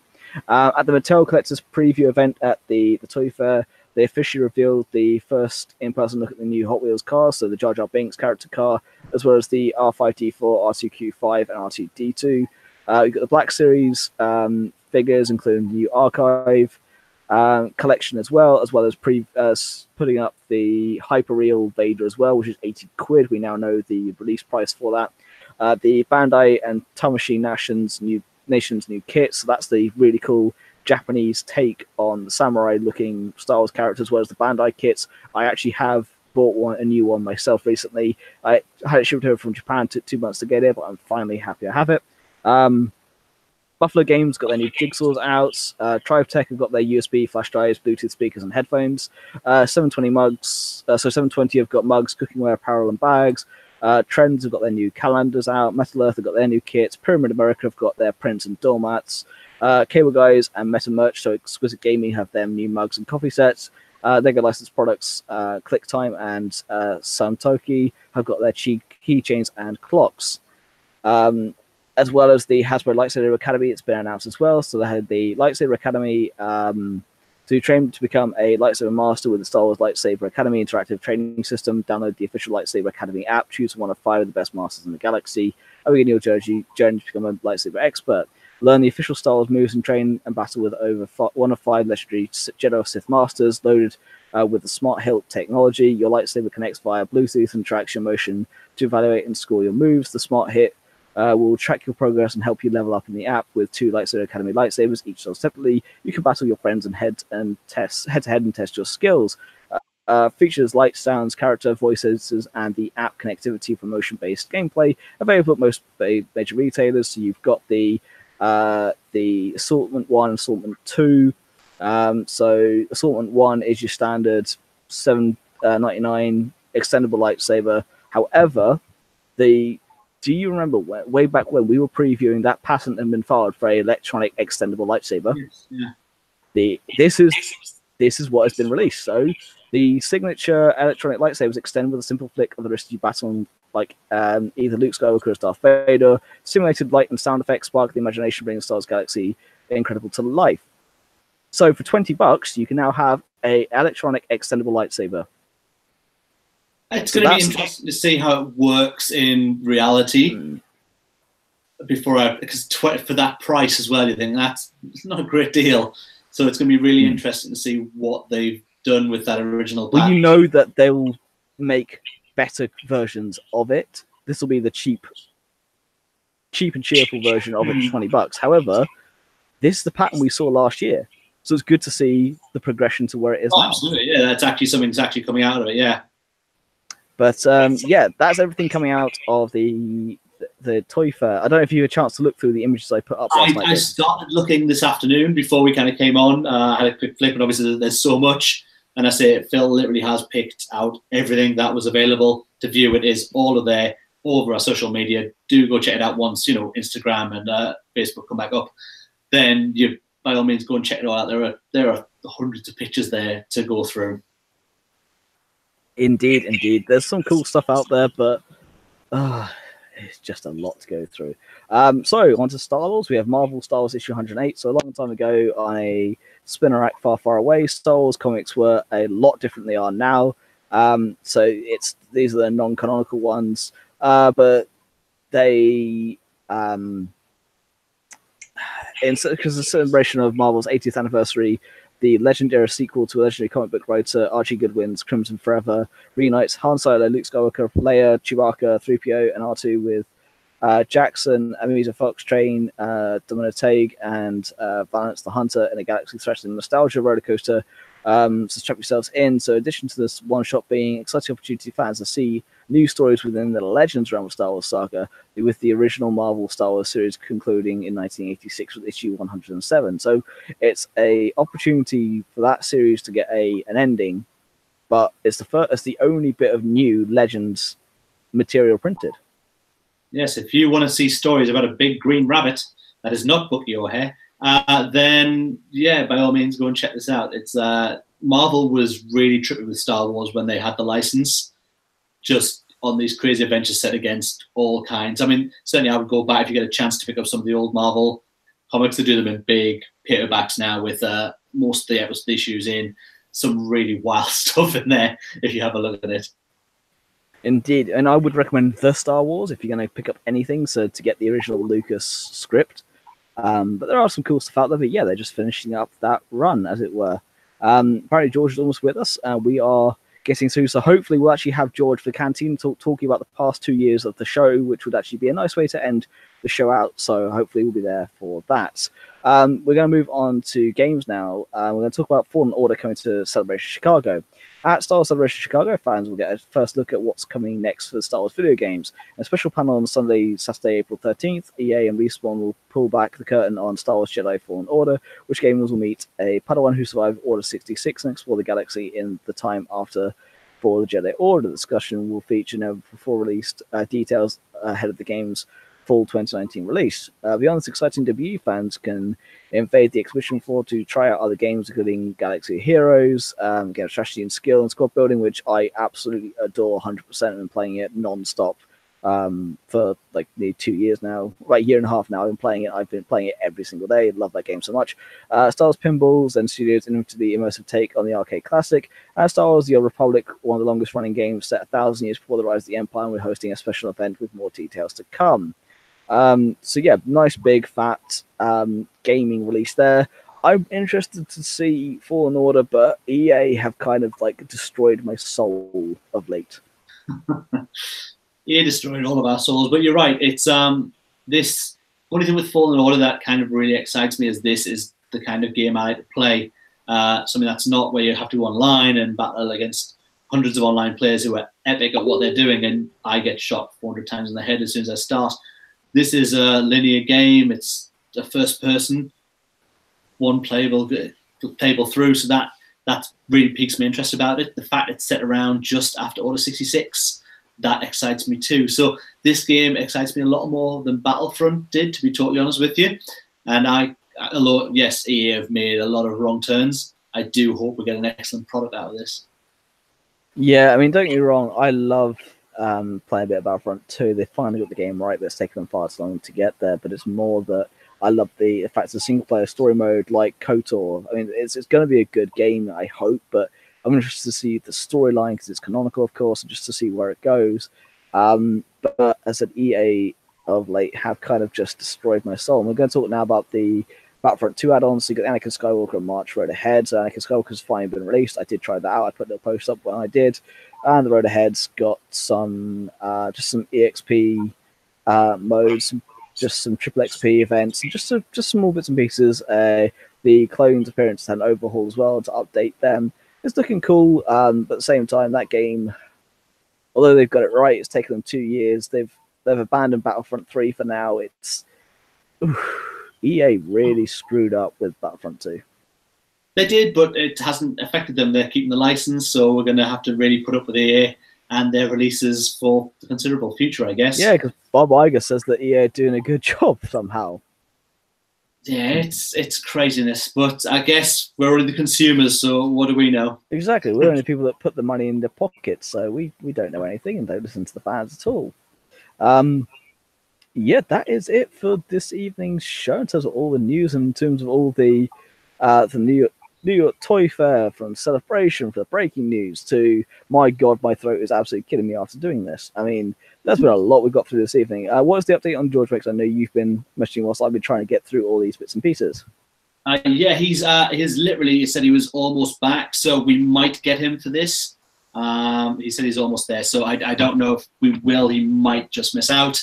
It would have been nice to get his take on it. So we will talk for a little bit and see what the crack is. Yes, so I guess what we're going to do now is talk about really what we're doing now. We've been here for just over, like Phil says, this is our 52nd show, and we've just sort of passed our, where was it? January 18th. January 18th is our 2-year anniversary. We've been doing this, and it's amazing, and it's crazy, and it's joy and happiness to me that I get to do this with two guys that I really enjoy talking to about Star Wars, something I absolutely love. Indeed, so, it's one of those things. We all met in a queue overnight for Star Wars Celebration, and we were kindly invited on to Cinema Savvy to, which is George's other channel, to partake in their Battle of the Brackets, and then that trailer dropped for season 3 of Rebels, and I said to the guys, "Hey, do you two fancy doing a little review of it?" And then we kind of enjoy doing this. Why don't we make this an actual podcast? And we've been doing it ever since. And it's every 2 weeks we get to. Unfortunately, we don't do it every 2 weeks. We've had scheduling conflicts on bits and pieces, but 52 shows, 80 odd videos in total. We're still here, still going strong. And it's like we get our fix every couple of weeks. The three of us get to sit down and chat Star Wars, talk about the upcoming releases, talk about what's been there. We get to interact with you guys. We've actually had quite a lot of response tonight, which has been really nice. And that's what we do. We do it for fun. We don't do it. We don't get paid for it. I mean, for example, I said I was up until the wee hours this morning getting all those posts up for you guys, getting the schedule done. Don't get paid for it, but do it for the love of the show. And it's something that we all enjoy, and something we are very grateful for everyone out there who does listen, does watch, does like, does comment, does subscribe, does follow on every single platform. It's just something we love. It's been a really nice journey. I mean, don't get us wrong, it would have been lovely to start this thing running and hundreds of people watched and hundreds of subscribers came in and thousands of listens. And you know what? That all been lovely. You know, it wouldn't have changed anything that we've done. The content would have remained the same. We wouldn't have changed anything we've done, the way we've talked about things. We're fairly open with our likes, with our dislikes of what we've done. We try to keep it as family friendly oriented as we can, because that's the best way to kind of have a show out there that anyone can listen to. Yes, there's innuendo now and again, but there's the fun in not having that.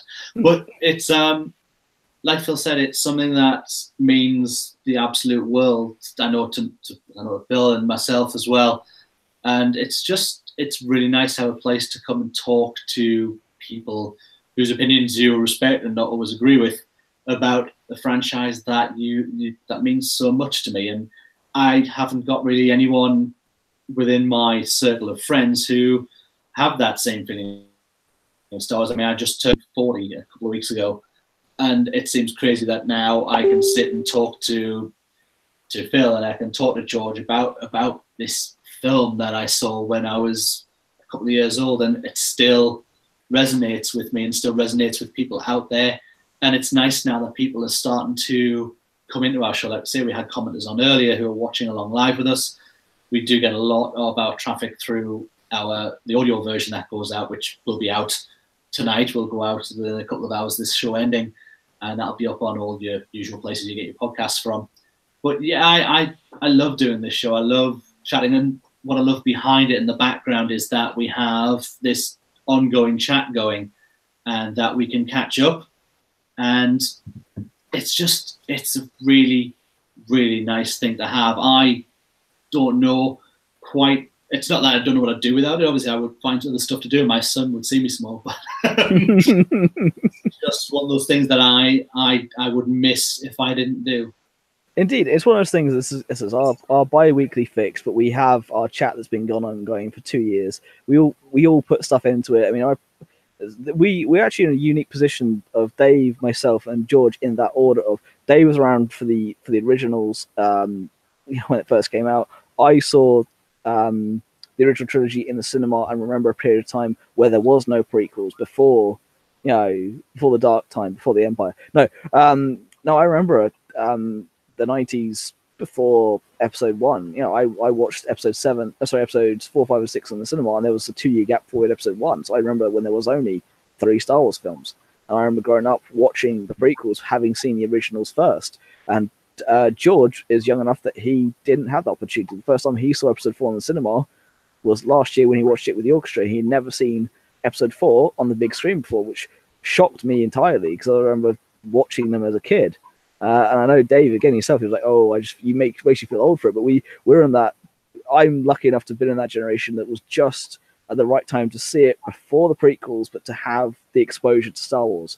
I think that age range between us is actually a really good thing we have as well. It's not that we are all from the same thing, that we've seen this saga from the same perspective. Like, as I say, as just said, I mean, I've just turned 40, so I was there just after. I mean, 79 I was born, so I missed the first release until they kind of hit television, so I didn't see anything live in the theatre when it was out at that point. But yeah, I've been with this saga since I was a child. But then for Phil then be sort of in between us, and then George as the youngest in the group to have experienced it that way, when to say he saw episodes 1 at the cinema, he was only, was he 4-ish when that came out? Yeah, I mean, that's the thing, because I mean, of course, I was born in 91, so for me, I was 6 years old when I saw episode 4 in the cinema, which I think was the absolute perfect age. I'm not going into what I do for a career now, but trust me, it's had a major impact on what I do for a living. Same as George, actually. But no, growing up in that period of time, I think was the right spot. I mean, yeah, so it's 191. There's only 12 years difference between you and I, which sounds like there's some eras. It's actually not a huge amount. And it's been great to do this show and to chat Star Wars. I mean, this is the thing. We met in a queue. We chatted for God knows how many hours. Realized we didn't actually bore the crap out of each other. No, it's. I mean, we've never at any point thought, "Oh, I can't talk to these guys anymore about Star Wars." That's just never happened. As I say, with the ongoing chat that we have after we finish these shows and between the weeks when we're not talking to you guys, it's a really nice thing to have. It's a lovely place, and it's not like we don't sit out there and look for, oh, we must get all these subscribers, we must get other people to watch us. If you guys weren't here, we'd be probably doing the same thing, just not live on the internet. Yeah, pretty much. I mean, yeah, we can't do that anyway. We don't get me wrong. We love the comment. We just had another comment from Matt Harwood's come back saying, I like guidance from Wolves that you saw on the Instagram feed. Again, thank you for going through that. Yes, it's one of the prints that's available at Celebration Chicago. But yeah, we do the Facebook, we do the Instagram, we do Twitter, we put these social media posts up. We do everything we can to attract as wide an audience as possible. We've had people tonight who haven't seen Star Wars or a new fan join us, but we do this because we love it. We do it for the fun of it, not because we get paid. We do it for the fun. Whether we were paid, whether we're unpaid, whether we had 1 million subscribers, whether we had 1 subscriber or 0, we were doing the exact same thing. The only thing that would change is we would have better equipment. That's about it. Speak for yourself, my equipment's fine.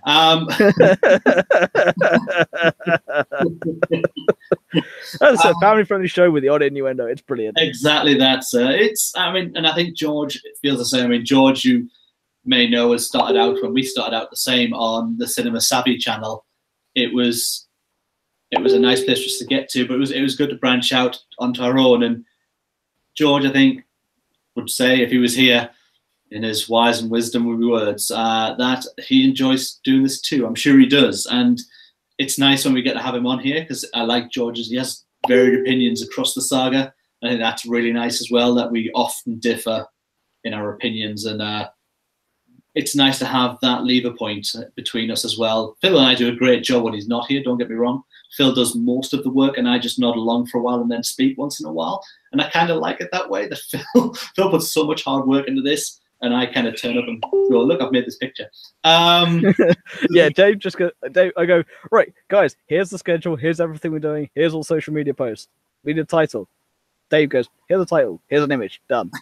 You did this. I did this. There you go. Look, I've done this. Like, yes, Dave. Thank you very much. No, jokes aside, yeah, I do put an awful lot of effort into and I appreciate it. Yeah, I do put an awful lot of work into the schedule. I said this one took me about 6.5 hours to compile because there's so much to get through, and I have to go through. And especially tonight, some of the news, for example, the report on Oscar Isaac's appearance celebration and the report on the episode 9 shareholder footage. I went and verified, went to the original source to find out, to see if it was legitimate or not. So I do the research behind that. I compile all the releases, so I sift through what is worthy of reporting, what's not worthy of reporting, kind of break it all down so that when we do this, we have a slick operation for as best we can to put out the best product for you guys. But at the same time, it's also for us so that when we go through the show, we know what we're talking about. We don't just ramble. I mean, we ramble anyway. It's Dave, George, and myself. This just happens. Well, it's Dave, myself, and Absent. Ramble with the best of them, so ramble with the best of them. Yeah. But yeah, George has literally put up. We just asked him if he wanted to put a comment out there, because he's not going to make the show on 40. George has just got home after work, so he's just said, in regards to the show, it's hard to say without speaking. It's been a blast even when absent, and looking forward to reporting from Chicago. So George, I mean, it would have been nice to ask him, but he's off to Chicago shortly for Celebration, and like we've said, Phil and I will cover absolutely everything that goes on. The panels that go on, Phil and I will be reporting from every panel. We'll be on no matter what time that panel finishes. We will go live normally just after that panel finishes. Within normally a couple of minutes or half an hour of that finishing, we'll be online to talk about it and go through everything that's just happened or that's been announced. So we will probably, last celebration, I think, did we put up 9, 10 videos? We did 9 videos in 4 days, and I was on every single one of them. Was off like that, it's fine. But yeah, so Phil did cover everything, whereas no, we couldn't all make everything, but we will, my teeth in, we will, 40 now, these things are getting old. We will put all the information out we can. We'll get talking about what we've seen, what's going on, what's dropped. I can't wait. Well, my only problem is with Celebration Chicago is I'm going to be at the UK System Open for X-Wing, so I'm not going to be able to do every single video this year. This is going to be the... And look at him now, backpedaling now, isn't he? Well, it's going to be late at night, so I'm going to be up. I'm going to basically get through it the best I can. I will have my laptop with me. I've got a hotel, but we'll actually, if you guys remember, we had Robin on for the last one. He's actually in the hotel room, sharing a hotel room. So we'll actually be able to report on things together. The Lego releases will have him. He's anytime we've ever had a Lego release, I've put in the chat, has come directly from him. He's my source in the insider news for Lego. Dave, I know you put stuff in the chat as well, but from my own personal source, that's where I get it from. Robin has always been there and done good for that. He is a friend of the show, and hopefully we'll have him on at some point. But yes, I'm going to do my best for this year to do what I can. Because we got the Monday, because we got the Friday, as well as the Saturday, the Sunday, there are panels I will be able to cover, no problem. I don't know what I'll be able to do, but I will make sure that between Dave, George, and myself, we will have coverage for you throughout the whole lot. And we do it for you. We do it for us, but we do it for you as well. The show isn't what it is without you guys. Yes, we joke by saying that the three of us would do it regardless. We would just sit here and chat in an empty room. Yeah, with no one watching. But without you guys, it isn't what the show is. We love doing it for you. We love, and that's the thing, it's been an absolute blast. I mean, Dave, we're going to close off. I'm going to say to you, what's been your favorite thing we've done over the past 2 years? It's a tough ask. And I mean, you kind of put it to you, what's my favorite thing?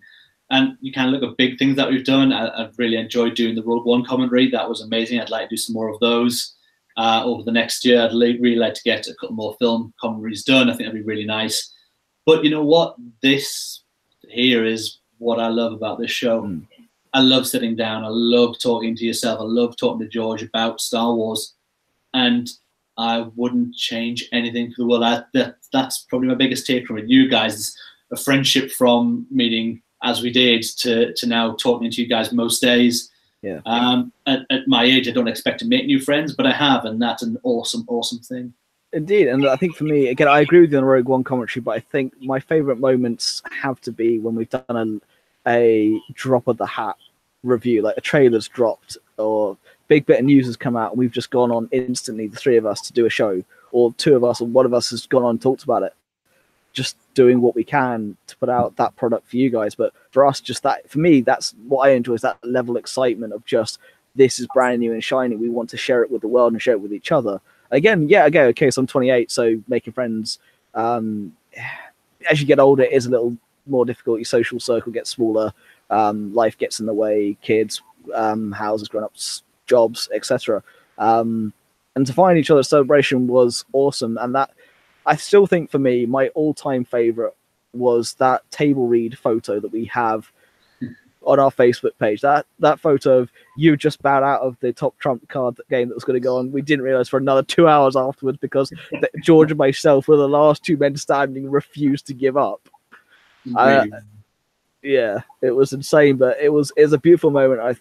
I thank the maker for us being here today. I mean, we've tried to ramble on a little bit so George could join. Unfortunately, he's not going to be able to get here just in time. We understand he's had to move and deal with jobs and all the rest of it. It's very difficult these days, but don't for a moment think that George doesn't do anything behind the scenes. He's always commenting, always doing something, always giving us tidbits here and there of what he can, or what he anything he finds that I don't find or Dave doesn't find, he puts up, and he always comments, gives us his opinion. So when we report, we give you his opinion as well if he can't make it. And just then, for his own little shout out, I wanted to make sure that he had an opportunity to say thank you for the last 2 years.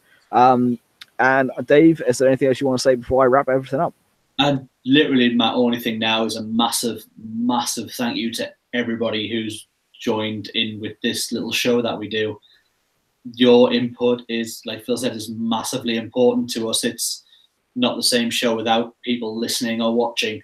Well, it would be, but it's nice to have people listening and watching. So thank you so much to everybody who's been on live tonight with us, people who've been listening to us on iTunes, on Spotify, on Stitcher, on Podbean.